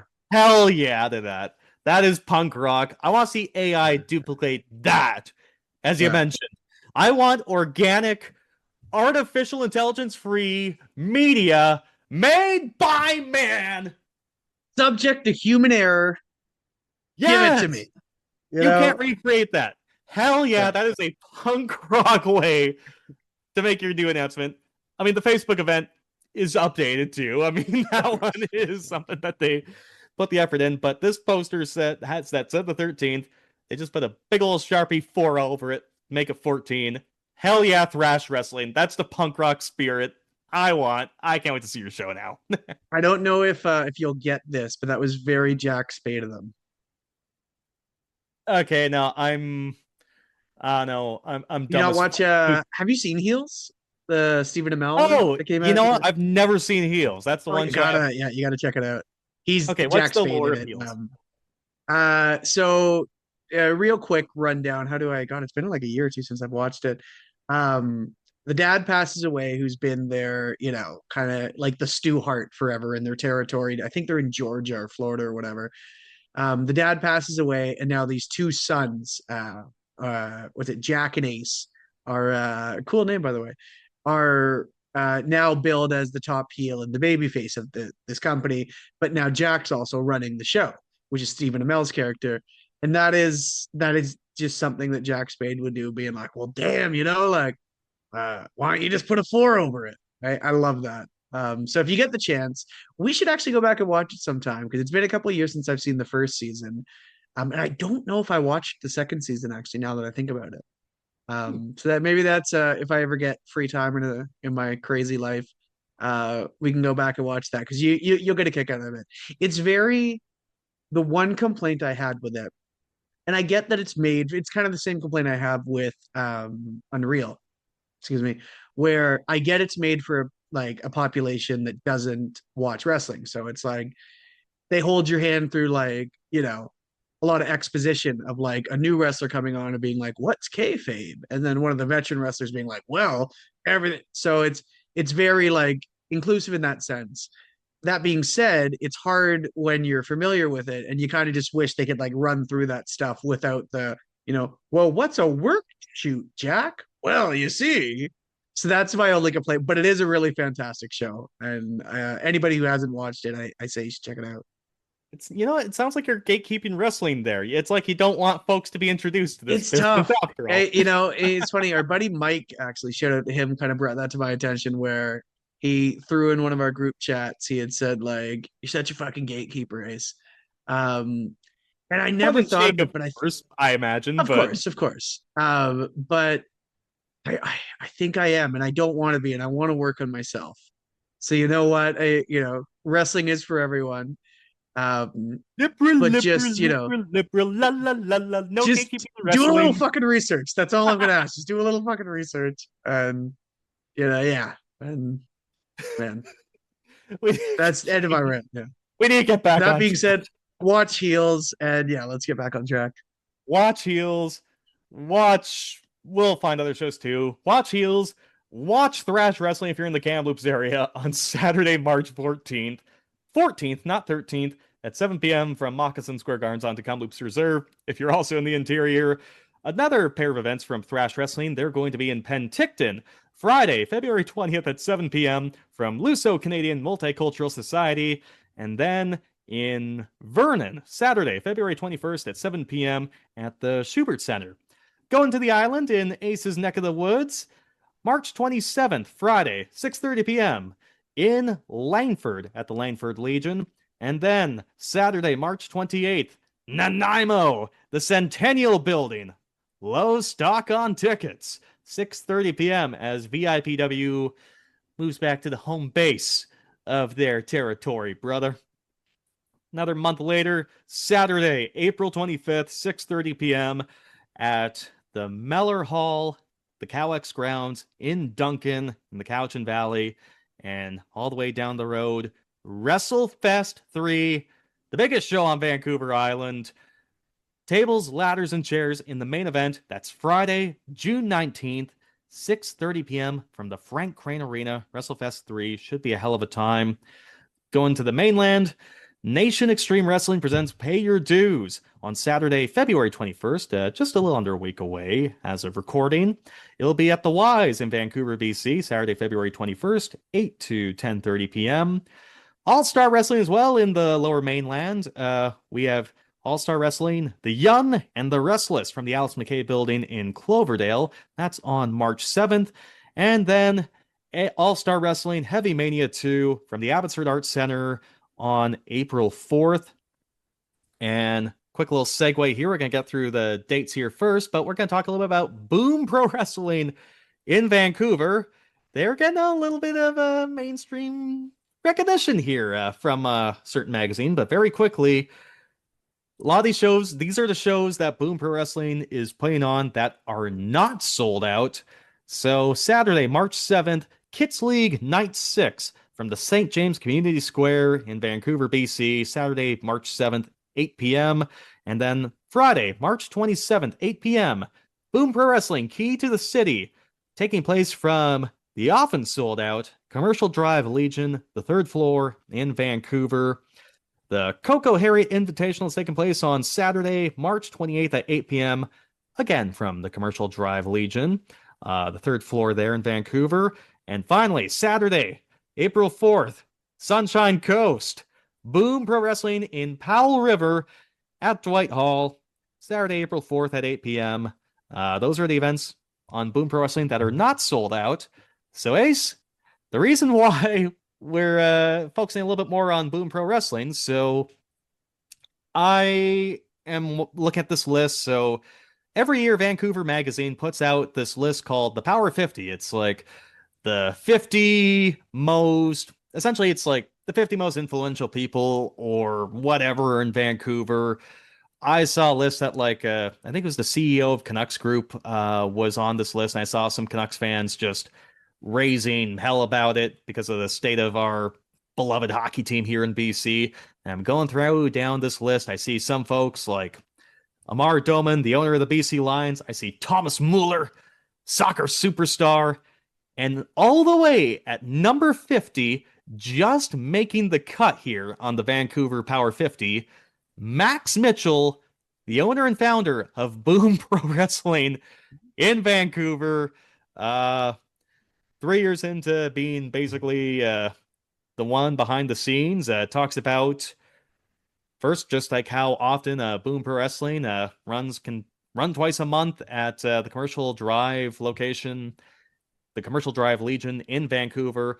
Often seen sellouts. A feature's been done on them before, and there's a lot of crazy little characters there. Like you can have characters like an Abraham Lincoln character, or you can have a real life lifeguard like Brady Malibu, or stories can involve time travel or evil landlords. For pro wrestling standards, these stories seem absolutely insane. And, you know, the more I read about Boom Pro Wrestling, I know a couple of our friends the night of Survivor Series 2024 in Vancouver. A lot of them went to the Boom Pro show afterwards, had a grand old time. The more I read, the more I think that is something we need to knock off our bucket list here. I'm not sure if 100%. looking at the events, the time will come maybe when we're going down for AEW Dynasty in Vancouver, but when the stars align, sounds like a pretty good time there at the Commercial Legion. Anything Totally. up there scratch your fancy? Time travel, a wrestling Abraham Lincoln, anything there it's tickles your fancy? It feels very like cinematic match if it was still done live. Like the Boneyard, the Wyatt Swamp match, but like if it was also in front of a crowd and It was not, an actual you know, wrestling match. like if the Broken Hardys, if the Hardy compound was in like Surrey, you know what I mean? I would love that, quite frankly. And hey, I Very mean, fun. we haven't had the chance to go to a Boom Pro Wrestling show yet, but if you have, if we're kind of missing the mark here, if you want to tell us how it is, don't hesitate to shoot us a message on Facebook or Twitter or Blue Sky or Instagram just to tell us what it's all about. However, as a journalist, I do note here that as they give Max Mitchell from Boom Pro Wrestling the number 50 spot, they do note that he is married to the editor in chief of Vancouver Magazine. You know what? It's good that you note it, Yeah. but number 50, it's good that you Nepotism noted rears its ugly head yet again. it. You said it, not me. It's not what you know, it's who you know, Schultze. Never forget it. At least he wasn't number one, I suppose. I mean, Yeah, if it feels like, you know what, if you're gonna make mention of that, give him like 45 or something, you know? Like, yeah. It'd be one thing if they didn't point it out, but yeah, no. But I'm all anyways, for it. that's the situation with Boom Pro Wrestling here. Moving on, more indies across the province. Going to Northern BC, Friday, March 13th. Primetime Wrestling's taking place at the Prince George Civic Center. That's Friday, March 13th at 5:45 p.m. They're doing another show at the PG Civic Center Saturday, March 14th at 5:45 p.m. And then they're wrapping up that weekend, Sunday, March 15th, from the Quesnel and District Senior Society in Quesnel in the Caribou. And finally, to wrap up this, there's, you see, my steak is too juicy. My lobster's too buttery. We have too much great independent pro wrestling in BC. We end up with Big West, Slash and Burn at the Sullivan Hall in Surrey. That's Saturday, May 16th at 6:30 p.m., going until around 9:30. So that's our look at the world of independent pro wrestling here in our silly little province. Can't wait for some of these shows to get on the road. Now we And go if you to don't find Oh, real quick, I was gonna say, if you don't find yourself in the Kamloops area on March 14th for Thrash Pro Wrestling, you can come to closing night in Nanaimo, a VIU's production of Cyrano de Bergerac. you fucking Mark, you fucking worker. Hey, if the editor of fucking whatever magazine that was can do it, damn it, so can I. Come You see my carny. play running from March 5th to the 14th at VIU's Malaspina Theater, where I play Ragano, the bake shop owner at Cyrano de Bergerac. Come join us. Come have a little fun. Do you have tickets on you? Are you gonna fucking email me a ticket at the very least? You I do. Oh yeah, I dumb would be a little disappointed if you didn't come. You weren't there for Animal Farm. You weren't there for Midsummer's Night's Dream. I'm starting to think you don't believe in my dreams, Schultze. It's getting crazy. That's all I'm gonna say. Hey, if you believe in your dreams will believe in you, or whatever fuck Brian Danielson said. But I Whatever believe the in fuck your he said, dreams. yeah. But you know what? The old ball and chain I got, Jill. She's hard to drag along for some of these shows. She's kind of a bitch, let's be honest. Yeah. Yeah. Oh, she heard you. She heard you. So should be a great show. Should be a great play. Mouse Being Theater always does Thank a you. good job. It's only slightly less dramatic than professional wrestling, quite frankly. So. I don't know. These guys we're pretty crazy, if I do say so myself. Can't wait. All right. One more quick time, just in case I accidentally cut you over while I was busting your balls there. So one more time with the play, dates, where to go, what you're doing. Yeah. One more plug.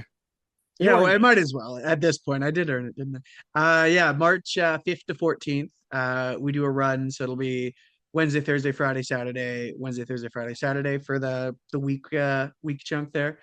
Yeah, no, it should be fun. It's a really cool piece, a period piece. I believe it's 17th century France. Really cool story though. It was funny. I knew it from there's an old Steve Martin movie in the 80s called Roxanne, which is a loose adaptation of the play. And yeah, I don't want to give too much away. I did see actually too, there's an adaptation just a couple of years ago. They made a musical with forget his Tyrion Lannister. Wait, are Peter you gonna sing Dinklage. in this play? Are you gonna sing in this play? This is not a musical. Our adaptation. The new one was an Hmm. adaptation with the creator. They wrote some songs for it, I should say. Um, but it was an interesting take they took on it, where the lead traditionally in Cyrano, he has a very long nose. With Peter Dinklage, obviously, instead of the nose, it's that he's a little person. So it's a kind of cool twist on a classic trope. But yeah, it's been a lot of fun. I've been there pretty much every night now for the last like month or so. We're working hard. I'm supposed to be off book by Tuesday. It's Sunday night right now, so I got a couple more days. But yeah, come see us starting March 5th is our opening night for it. And yeah, we wrap on the 14th, the Saturday. Hell yeah to that, brother. And always so proud of you because you going through Malice being a theater and doing these productions. In a way, it's like you can kind of call it like the original all in of Cup Check Wrestling Podcast because it Mm. kind of got the dominoes going for us to do it for the love of the game and do it for the passion. So hell yeah to you. You And could yeah, argue that was Cody's list of wrestlers he'd like to work in the independents. There's so some kind of connection there that you could make. you see, the whole world's of work and pro wrestling's just the It's life antagonist. imitating art, imitating life. You love to see it. Yep. All right, now I gave you your plug, and now I gotta give you the punishment. We gotta talk about WWE this week. I mean, Oh, it wasn't that bad. on TV, not the most newsworthy, not the most troublesome week in WWE on TV. Outside WWE, we'll get to. We have many such opinions, as some would say. Uh, I don't know, Monday Night Raw. I mean, we kind of got a little bit of clarity about what this Elimination Chamber pay-per-view will be looking like. It's the final massive show before WrestleMania weekend. That there's a crisis about with ticket sales. But CM Punk will defend the World Heavyweight Championship against Finn Balor in Chicago. I think that's fine. I mean, here's the thing.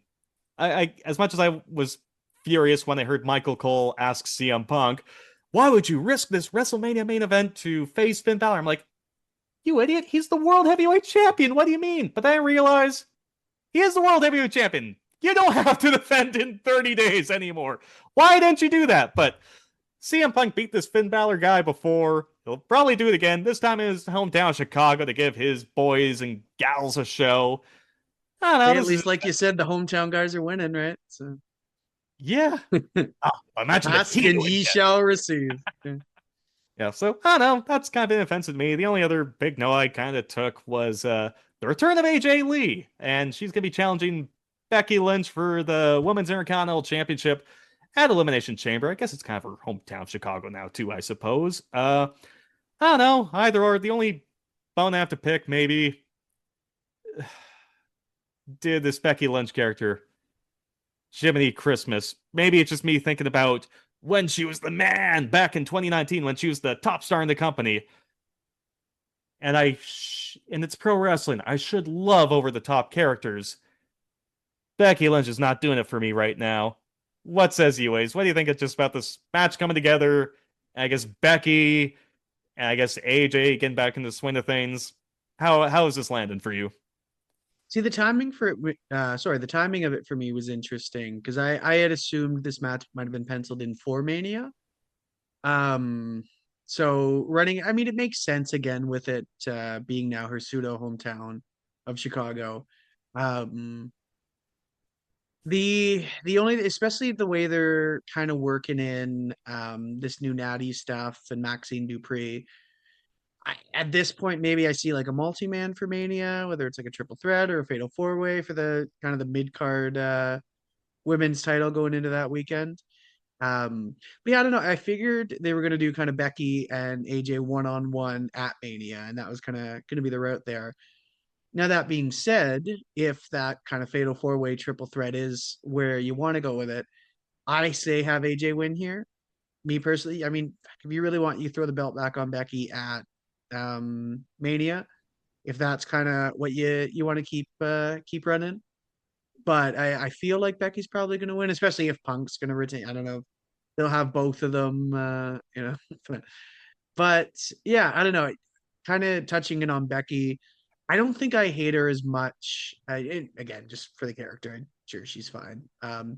But I don't think I hate Rebecca the character Quinn as much as sucks. I. You've heard it from Ace right here now. Exactly. No, it's a fellow ice hater, so I can't. But no. But that being said, I see where a lot of the complaints come with um this kind of over the top character. I don't think it's one of those like go away things for me where I'm like, this is just cringe. This is awful. It's fine. I don't love it. Obviously, it's just kind of whatever. Um, but yeah, I don't know. With this promo especially, it felt kind of weird. The champion goading the challenger into a match. Yeah, I don't know. It felt kind of unnatural to program in that sense for me. But again, yeah, if you want to run the Intercontinental title one-on-one, honestly, if you're going the multi-man match at Mania, this is probably the best way to do it. But if you're doing that, I would have AJ win it as well. But yeah, we'll see. That was probably, I think, programming wise, maybe the biggest thing to come out of Raw. Um, just trying to think back quickly. Nothing else was really, LA Knight qualifying. I guess we can talk about for a bit. I don't see him winning. Unfortunately, it's just Eventually, we do have a SmackDown to talk about and just yeah. TV the preview about the Elimination Chamber. Focusing on Becky, I mean, here's the thing. Becky Lynch by no means is like a bad wrestler. No, And you not at know all, not at what? all. I have time in the world for the purpose of pro wrestling is to be over the top and animated. What's happening here with Becky with just her getting riled up by AJ Lee and how she's presenting it. There's either one of two things. At least this is how it perceives me as a viewer. Either it's just she's trying to be over the top and she just can't deliver it the way she wants, or she's trying to be over the top, but it doesn't seem authentic because one of the best gimmicks right now is Timeless Tony Storm in AEW. That's as over the top as they come. And Yeah, Becky right now, there's a disconnect. I feel it just does not feel authentic. I like with Tony Storm, I'm sure she doesn't act like Timeless Tony Storm all the time, but she found a way to be so submerged into her character, and she's been doing it for a long time and has kind of mastered the way to become her character. Either Becky hasn't found a way to get to that aspect yet, or it just won't. Hopefully, maybe some more time, it becomes a little bit more authentic, but I'm not too sure. But it feels like I'm watching someone play a character rather than a character coming out. If you kind of understand what I'm trying to say here as I'm fumbling well, and this. even like I kind of mentioned it briefly, but even like, you know, the bit on social media where it was that, very cryptic kind of like fuck ice thing, ice is dangerous, da, da, da, da. Um, you can tell she's playing a character, and I think the way wrestling is nowadays, because we obviously know it's a show, but I think the best do it where you're always not kind of sure. Um, and it's tough when you can tell that somebody's clearly playing a character. And I think that's kind of where we're at with Becky.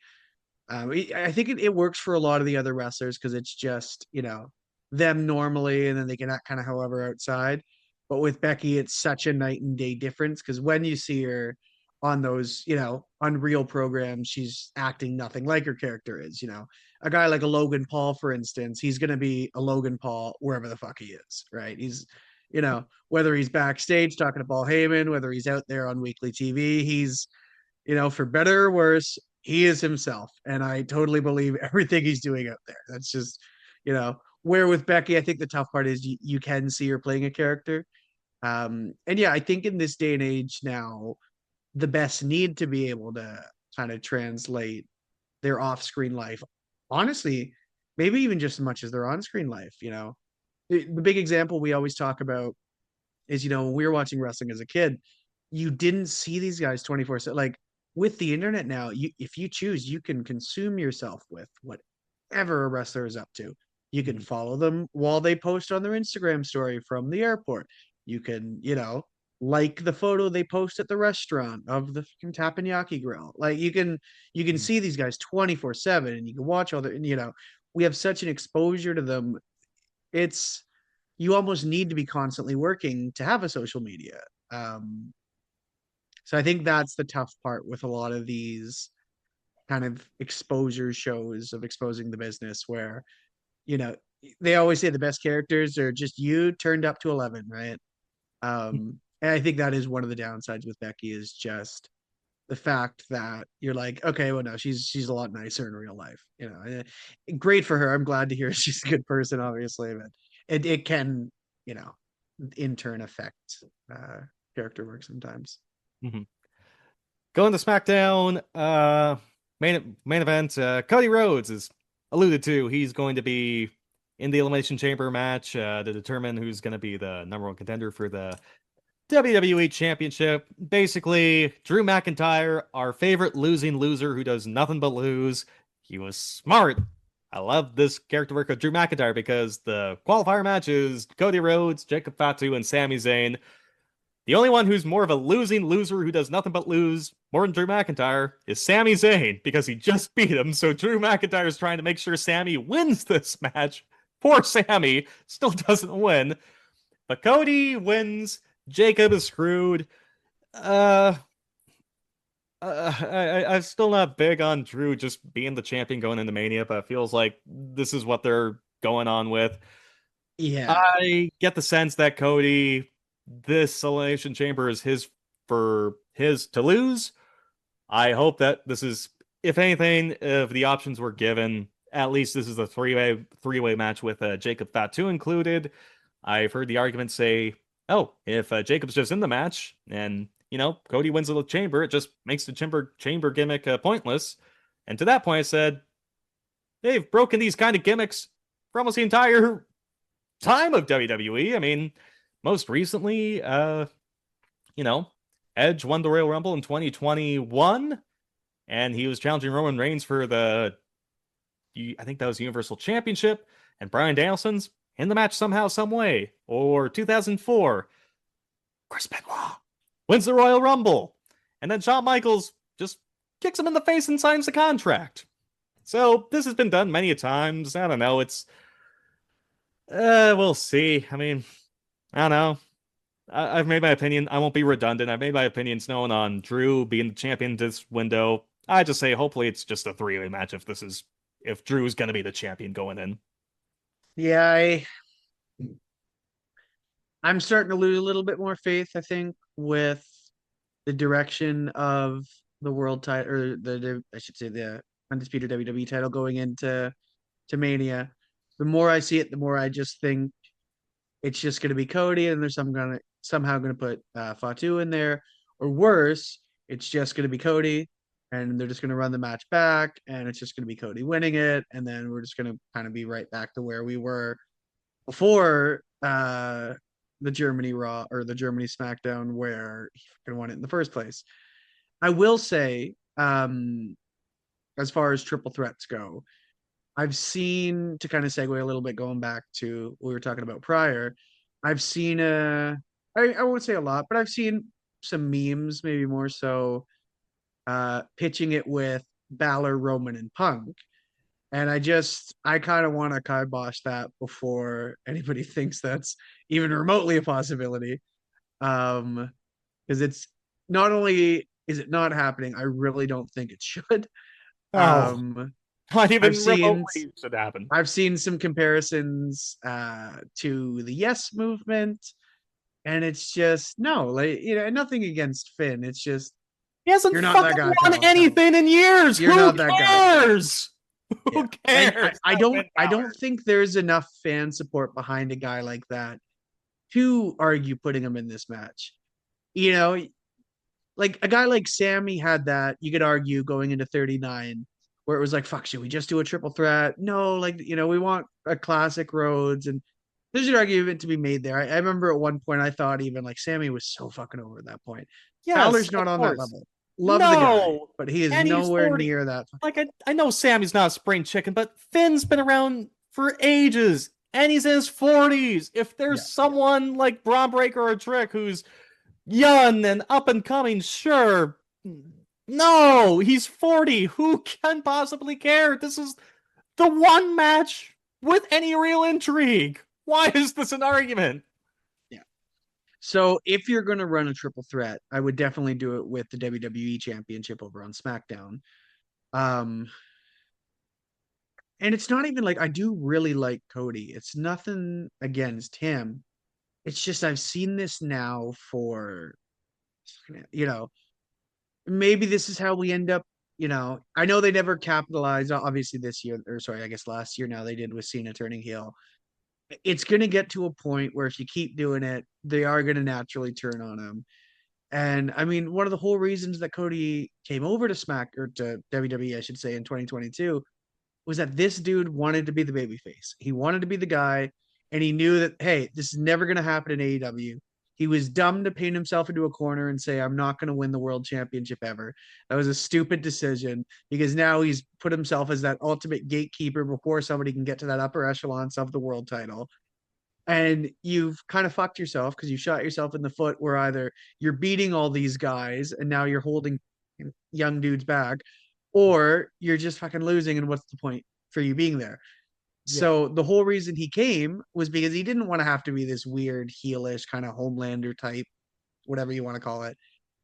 But if they keep doing this and they keep just going back to this Cody well, because now we're what? I mean, I was going to say 2 years because he won the championship at 40, but there's an argument to be made that you could say 3 years because he's been in that main event since he won the Rumble in 2023. Yeah.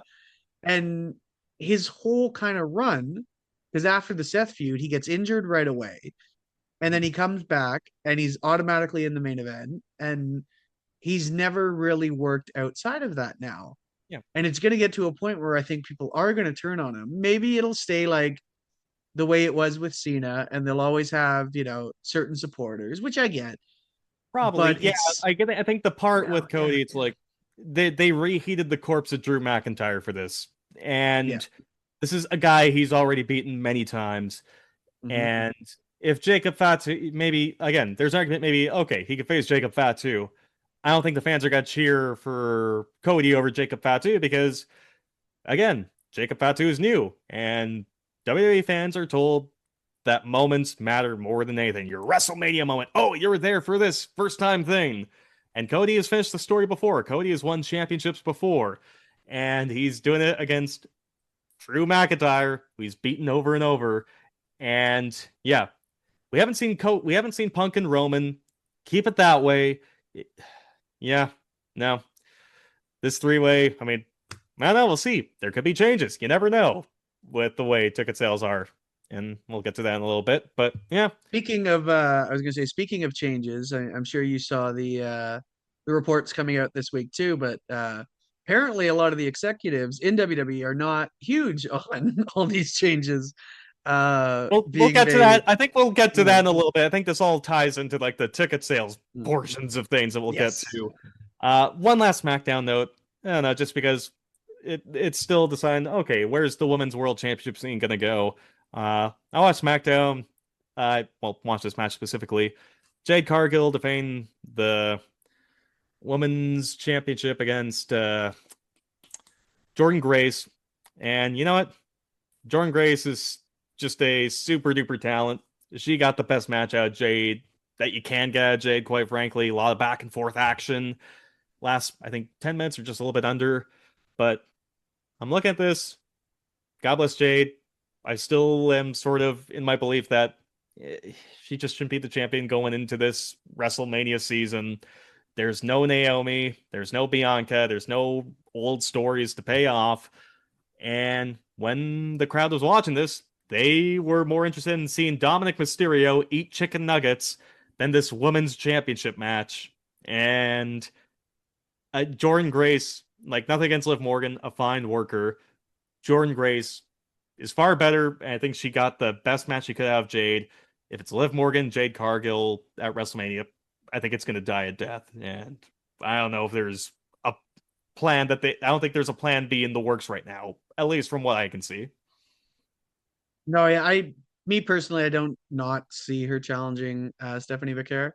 So it's just figuring out what the fuck we do with Jade on the SmackDown side. Because like, I mean, what are the options? Either, you know, Tiffany again, like Cody and Drew, or do we throw like a Charlotte in? Like, what are we doing here? You know? So we'll see. But yeah. Yeah, I guess looking forward. Okay, so we got the Elimination Chamber show. I mean, it's taking place at the end of the month on February 28th. So CM Punk's defending the World Heavyweight Championship against Finn Balor. Becky Lynch is defending the WWE Women's Intercontinental Championship against AJ Lee. The two Elimination Chamber matches set so far, Randy Orton, LA Knight, and Cody Rhodes have qualified. The winner takes on gets the WWE Championship match at WrestleMania 42. We got two qualifying matches, one on Raw, Dominic Mysterio, Gunther, and Javon Evans in the three-way match, and another one, Carmelo Hayes, Damian Priest, and Trick Williams on SmackDown. And on the women's side, Asuka, Bayley, and Natty, and on SmackDown, Charlotte Flair, Kiana James, and Nia Jax. Yeah, I guess we'll see. I guess things like nothing really feels hot right now in the women's division outside of the tag team work that Rhea Ripley and Io Sky have been doing, and I just I don't know what they can go to that would feel red hot at this point. I do think once they announce Liv and Stephanie, I can see them having a decent program, depending on sort of where they go with it, what that road is. But it's been a bit of a, I won't say painful, but it's been a tough couple weeks, I think, until we get to, you know, I know there was an argument with Roman before, you know, should he have announced immediately? Should we have waited till after the chamber? It's tough to say. I will say I almost think Liv should have announced immediately because I think it would be a lot easier to kind of figure out what we're doing come the SmackDown side. Mm-hmm. Fair play. Interesting times in the Fed, as always. Before we get on to, I think we have a lot of takes on this one, as mentioned, about maybe the worries behind the scenes about the upcoming WrestleMania show. A bit of bad news, though. This sucks. Braun Breaker underwent emergency sports hernia surgery. Reportedly was dealing with a minor hernia injury before, apparently aggravated it while flipping the table on Raw, either this last week or the week before. His match No. He was so mad about Adam Pearce that he went home and he just couldn't stop working out. You know what? I saw that on Unreal. I saw that on Unreal, so it's got to be true. That is so dumb. That's what they're running with. They're saying that he was so mad at Adam. Cole said it right on fucking Raw. He was so mad at Adam Pearce that he went home like a big meathead, just and he pulled his fucking hernia. That's what we're going with.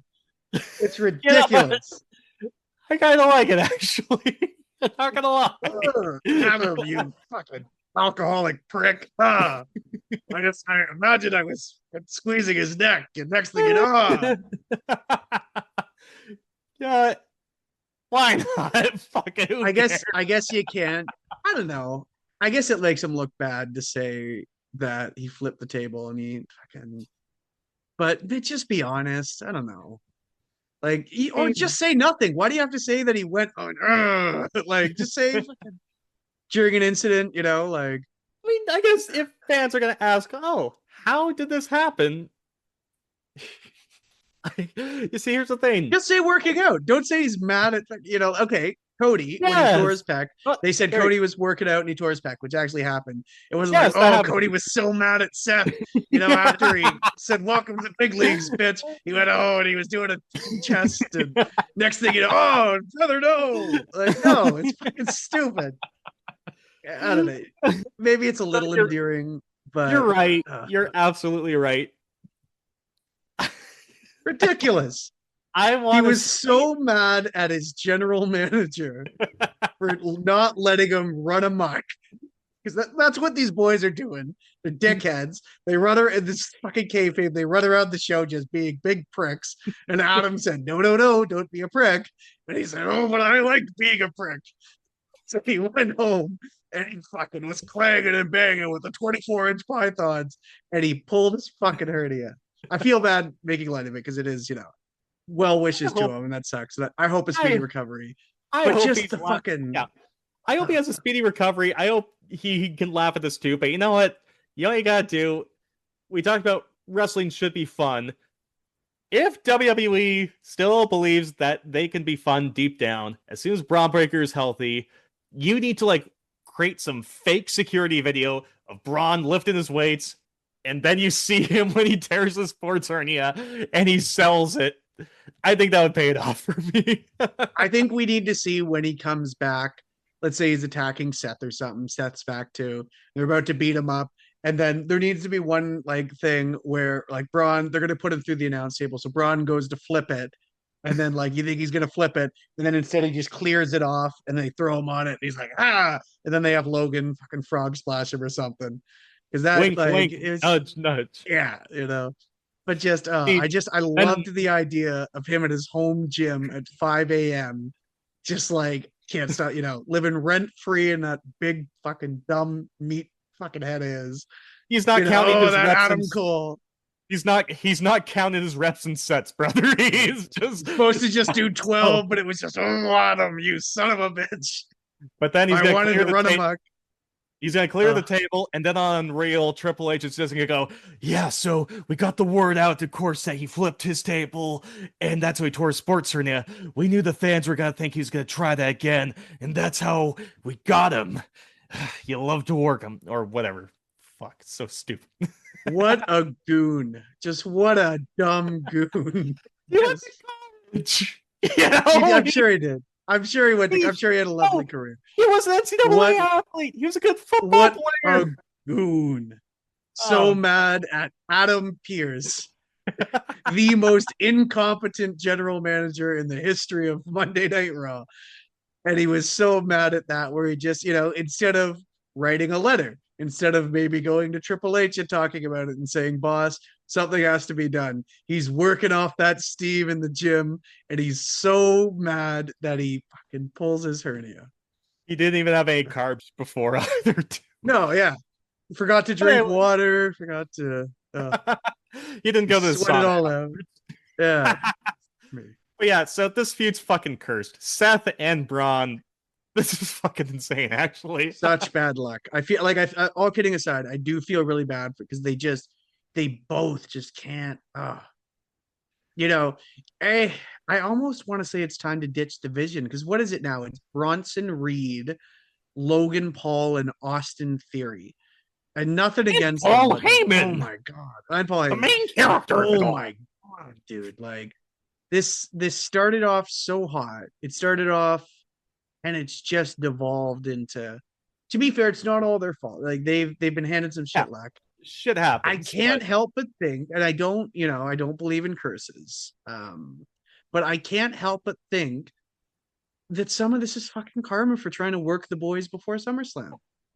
It's just everything's gone to shit since then. Yeah. And also Seth can't stay healthy. Braun now can't. It's it sucks. And I feel awful for the both of them, because they were probably going to work a match. It would have been decent. It might have been a little premature to pull the trigger. But man, just saddled with just some shit luck. It's been brutal. And then also just, Seth is injured. They know he's injured, but Braun does the turn on him anyway. So basically, it acts as the plan of potentially Braun Breaker winning the Royal Rumble and challenging for the World Championship, because he's got Seth Rollins to face. And now Seth Rollins has to be a babyface. So they've been dealt some bad luck. And trust me, storylines, sometimes you can lay great groundwork and you can never see a proper payoff. They've had some bad luck. I think they also made a bad choice with that turn just a little bit too early. But what are you going to do? But no, best wishes to Braun Breaker and Seth Rollins. Keep healing up. Yeah. 100%. I mean, I'd have to go back maybe to MJF, Adam Cole, and AEW, where Adam Cole breaks his foot and MJF has to go through a few surgeries. I'd have to go back far. This whole Vision thing seems cursed. like I've never Well, seen and don't before. forget, I think the original plan, let's say Seth stays healthy, he's probably working Roman after winning the Rumble. So I think in that perfect world, you don't have Braun turn that quick, anyways, right? They probably finish whatever Seth, Becky, Punk, you know, that wraps up. And then you eventually segue into working Seth at Mania. You probably do Punk Cody too, which would have been interesting. I don't know if they would have just kept face versus face, or Punk would have switched. I'm not here to speculate that, but it sucks that you know it's unfortunately been really tough for Mania season. Just everybody's getting hurt, which is crazy because they're working a lot. Like we were talking about earlier, they're working a lot less than we used to. But it's shit happens, and it's horrible. It sucks, but you kind of got to roll with it. And I don't know what you do with Division now. I've seen conflicting reports saying maybe they don't know if Breaker's going to be healthy by Mania. We kind of thought that Seth might be ready to go by Mania. um I mean, do you have him work Bronson? Like, what, if Seth is good to go, right? Like, Yeah, we'll save the vision for another day. We're gonna be going a little bit long. We still got a lot of things to touch up on. Uh, but yeah, so I think we've been looking forward to this all week. This specific portion of the pod, about the business of WrestleMania, and I think where the mindset of WWE is. So there's a report this week from Fightful Select. Does some good work in wrestling journalism. Apparently, there's an emergency meeting held at WWE headquarters this week due to lower than expected ticket sales. And basically, what we know is, or what's been speculated or reported on, is that there's potential changes to the WrestleMania card because that's being attributed to why ticket sales are low. And I was gonna ask you where the hell to even start, but I gotta say, quick, as noted, there's no love lost between me and old Triple H there. If I can give him a break, this WrestleMania card isn't even out yet. There's other issues at play, so I can't even say really it's his fault or this card's fault. But it's where to even start. I think it's just asinine to blame this on the card. There's so many factors at play here. Where the hell do you even start? That there are low ticket sales or lower ticket sales at WrestleMania this year than last. yeah, to me, it's crazy that they're not looking at the price tag. And so, for a company that came out and said, I forget when it was last year, the year, whatever that was, but when they said if you're selling out shows right away, your ticket prices are too low. For a company to say that and then turn around and be like, why is it buying our tickets? Like, you can't have your cake and eat it too. And there's almost no point in going into it because they're never going to maybe it is a little bit more expensive. They'll do this and then they'll drop it eventually a week before, and then they'll get their fucking whatever record-breaking attendance over 2 nights, and then they'll just turn around and do the exact same fucking thing come the Tampa backlash, where it'll go back to status quo, and then hopefully they've got a program that's hot enough to sell that barn out. And then again, if it doesn't, they'll lower it the week before, and but it's never going to be the way it was, where I don't want to credit Vince. I don't want to at all. But the mindset of business at that point was, we're selling to families. And we were of a generation where, for better or worse, we really didn't like the PG era. And we did, but they understood at that point, like, well, if you sell to a family, you sell 4 tickets. And they're selling 4 tickets for like $300, $400. Now that's fucking head for a nosebleed. Like, it's nuts. Yeah. And to turn To around and put to not put look the at the price tag. contrary, I hate the contrary to the Vince selling the families thing. I mean, let's be frank. I mean, the last 20 years, no point did Vince have like a peak within the last 20 years. That kind of matches. It would be the tail True, end to of be the fair. Attitude Era. Yeah. If they tried to sell these tickets in 2019 at these prices, nobody would go to Oh God. WrestleMania. So, Yeah. and honestly, if these prices still continued, the scalpers probably scoop them up. and then they sell them for those prices too. So it's like you might as well get your regardless. money. It's a business. I understand that. The point is, well, I'm just thinking of what's struggling. First, I mean, we talk about there's no card, and the card's being blamed why there's low tickets. Well, there's a lot of factors. So let's just go with what they can control. Like, say, okay, creative, what's the issues here? They were in this city last year. So this year, famously, was supposed to be in New Orleans, this year's WrestleMania. But then The Rock was in New Orleans and he wanted to announce it. And then he wanted to do something. Oh, I'm here. And then that's, of course, where the eventual it's a domino effect to John Cena turning heel, essentially. But so they're in Las Vegas for the second year in a row. They did this last year. They did well with those sky high ticket prices. They did over 60,000 for both nights. I was going through the list from my pals at WrestleTix. If you're on Patreon, give WrestleTix. I think it's like $2 or $3 a month, whatever it is, but good ticket information. So right now, here's what they're complaining about. So WWE is having these emergency meetings. The tickets right now, as of 3 days ago, just a little under 38,000 estimated tickets distributed over the previous 2 nights. And the cheapest ticket for one of these nights is $266. And that's the cheapest ticket. Like, that's the nosebleed. Like, that's not just like down, like, okay, it's expensive, but at least I got a good view. Those are like the nosebleeds that are 266. And if you want to go to both nights in a combo, say, in a combo option where you get the same seat for 2 nights in a row, the cheapest available combo is $738 for these 2 nights up in the nosebleeds. And I don't have the prices for last year, but was looking at when tickets went on sale in November. To have a partially obstructed view in the nosebleeds, it was $500 for our combo tickets for both nights of WrestleMania in Las Vegas last year.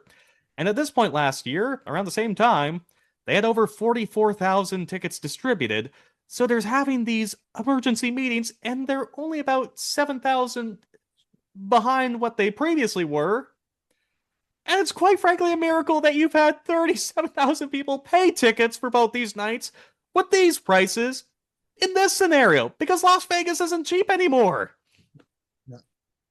No, and I was going to ask you about this too. Like, I got stats here, like, just to emphasize how tough of a sell this truly is at this point in time. But me, I'm a loser. I've never been to Las Vegas. Haven't had the chance, but you fancied Vegas a handful of times over the years. You've kind of did it before COVID, post-COVID, a little bit more recently. I understand it's not you can get free drinks while you gamble or cheap hotels. I understand those days are long gone. What has your experience with Vegas been over the years?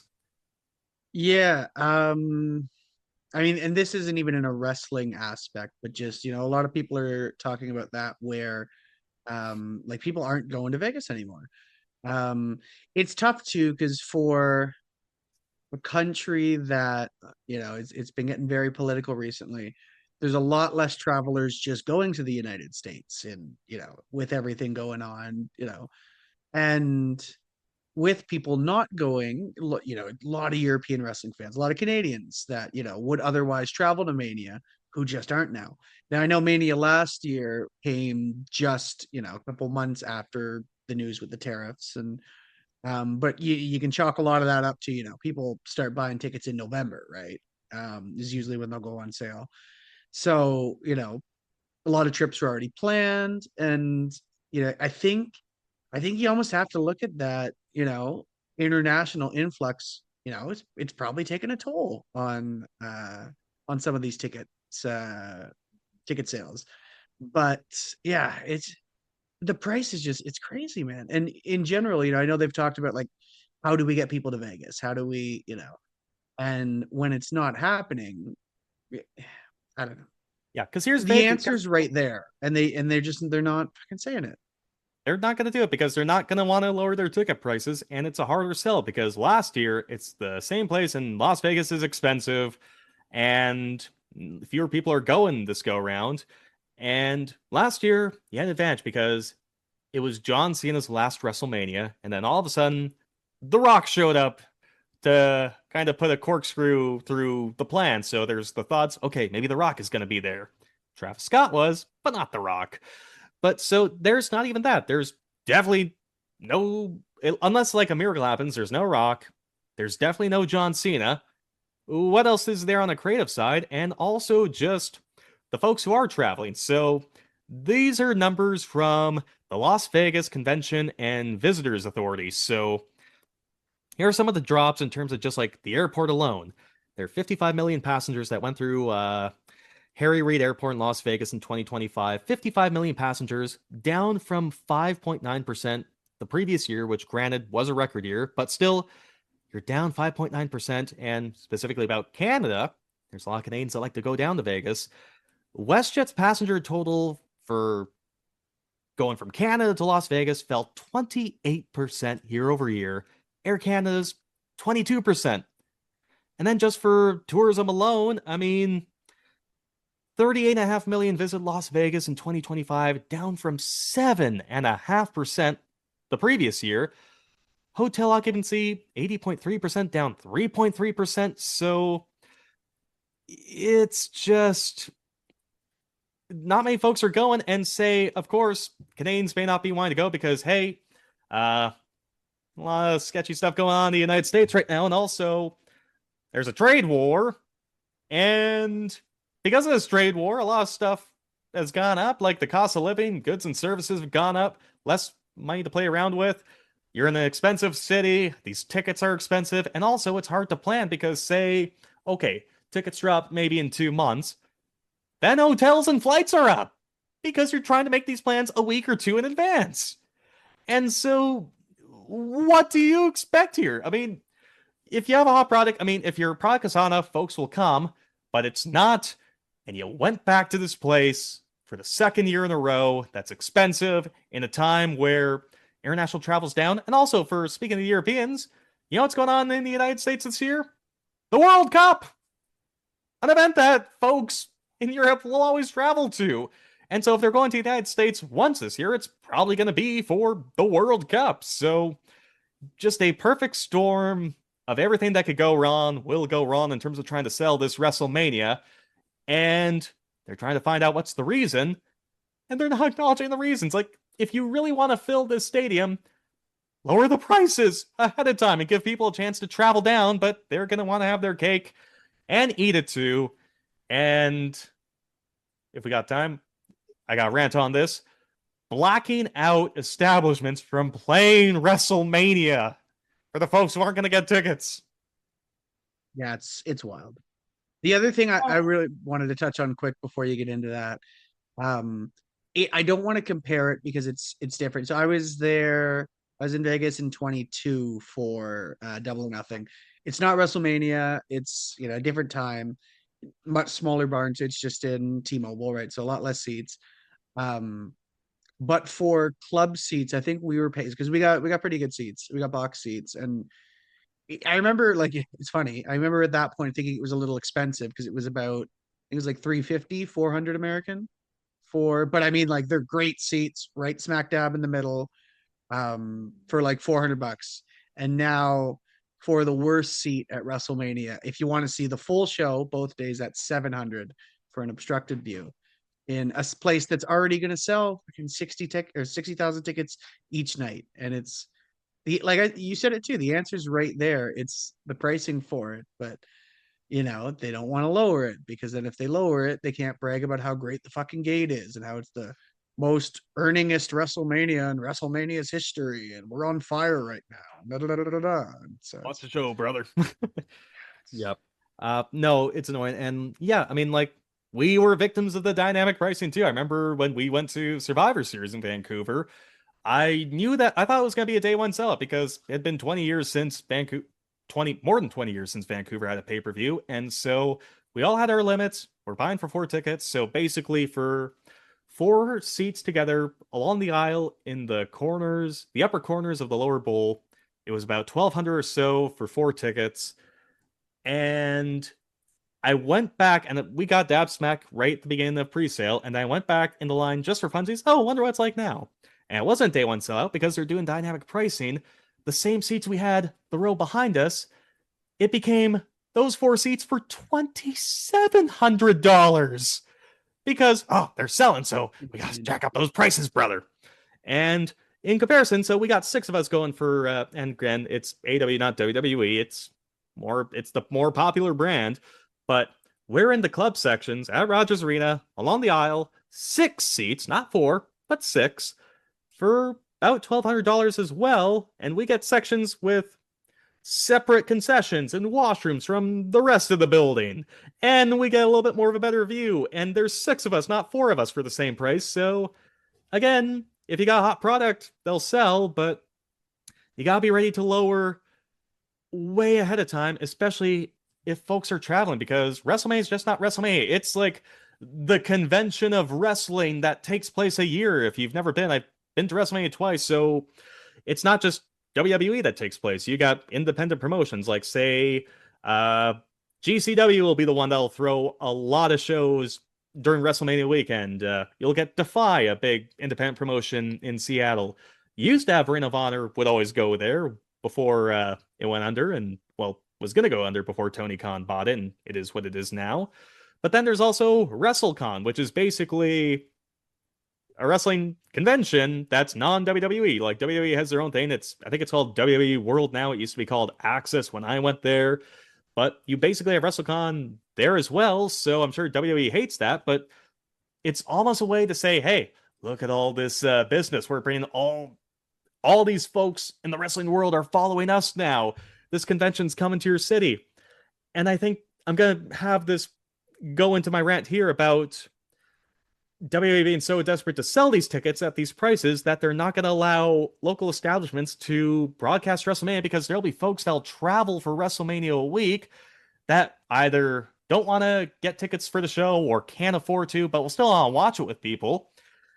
And they won't be able to do that from the looks of it as it stands right now, because WWE wants to sell these tickets.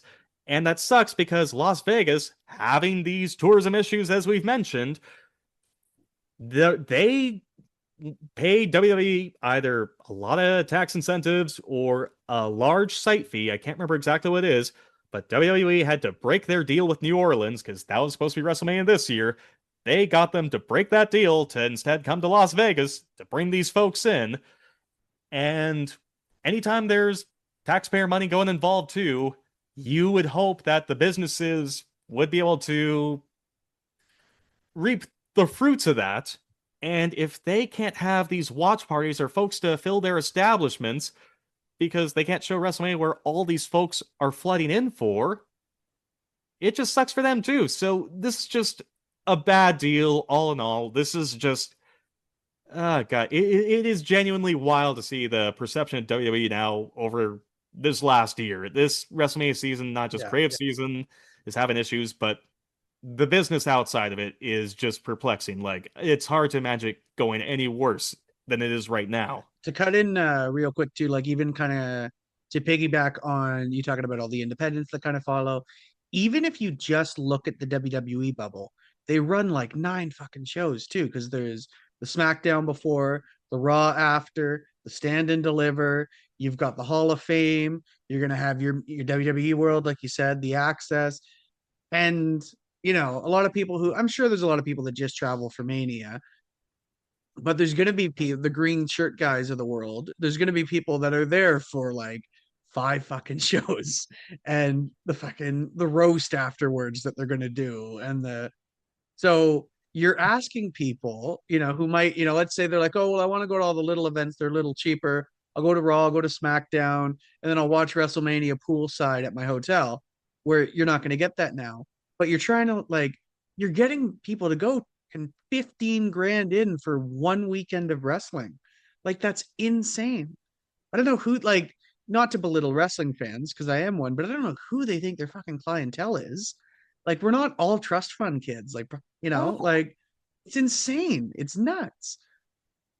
Yeah. I don't know. The blackouts, it's not the craziest thing I've ever seen, but it definitely happens just with speaks sports to how teams. scary they- I Yeah, get that, I get it. but Yeah. God, when there's taxpayer money involved, I'm like, give me a break. Like, lower your tickets. Like, I mean, you're getting a site fee or tax incentives that was good enough to break your deal with New Orleans. I don't know. It stinks. It stinks. It's a big ask for the fans. It's corporate They're greed, kind not of to get all fucking yeah. liberal about it. It's a Liberal, fucking liberal, corporate la greed. la la. It's corporate greed at its absolute finest. It And is. then they're gonna turn around and it's like Skinner, like, oh, is it our ticket prices that are too expensive? No, it's just that, the card isn't great.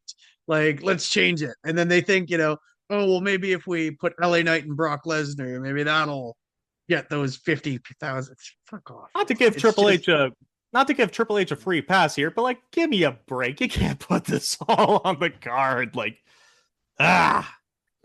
Well, they Well, say too, like they want to turn around and say, like, oh, it's the card. It's like, what fucking card? We're still what, like 50 days? We have one match, and that match like, and tickets have moved since that match got announced. It's a yeah. good match to have. It's a good main event. But What they've are we doing here? built this culture now where they think that people are going to just be knocking down the door to see whatever, just because WWE is coming to town, they're just going to come because they always come, like fucking cheap. Oh my god! Um, Like, I know WrestleMania, the event that sells doesn't happen. itself in spite of itself, no Of matter course. what. It's just too big at this point. But some of these folks in Endeavor and by underneath the umbrella TKO, they really should have been here during our heyday. They should have been here the previous 20 years. This is the tail end of a boom period. These sellouts don't happen. These are the anomalies. This just is not how the wrestling business is, and they are not accepting that at this point. I guess that is the tough part because they've only come in since it's been super hot, right?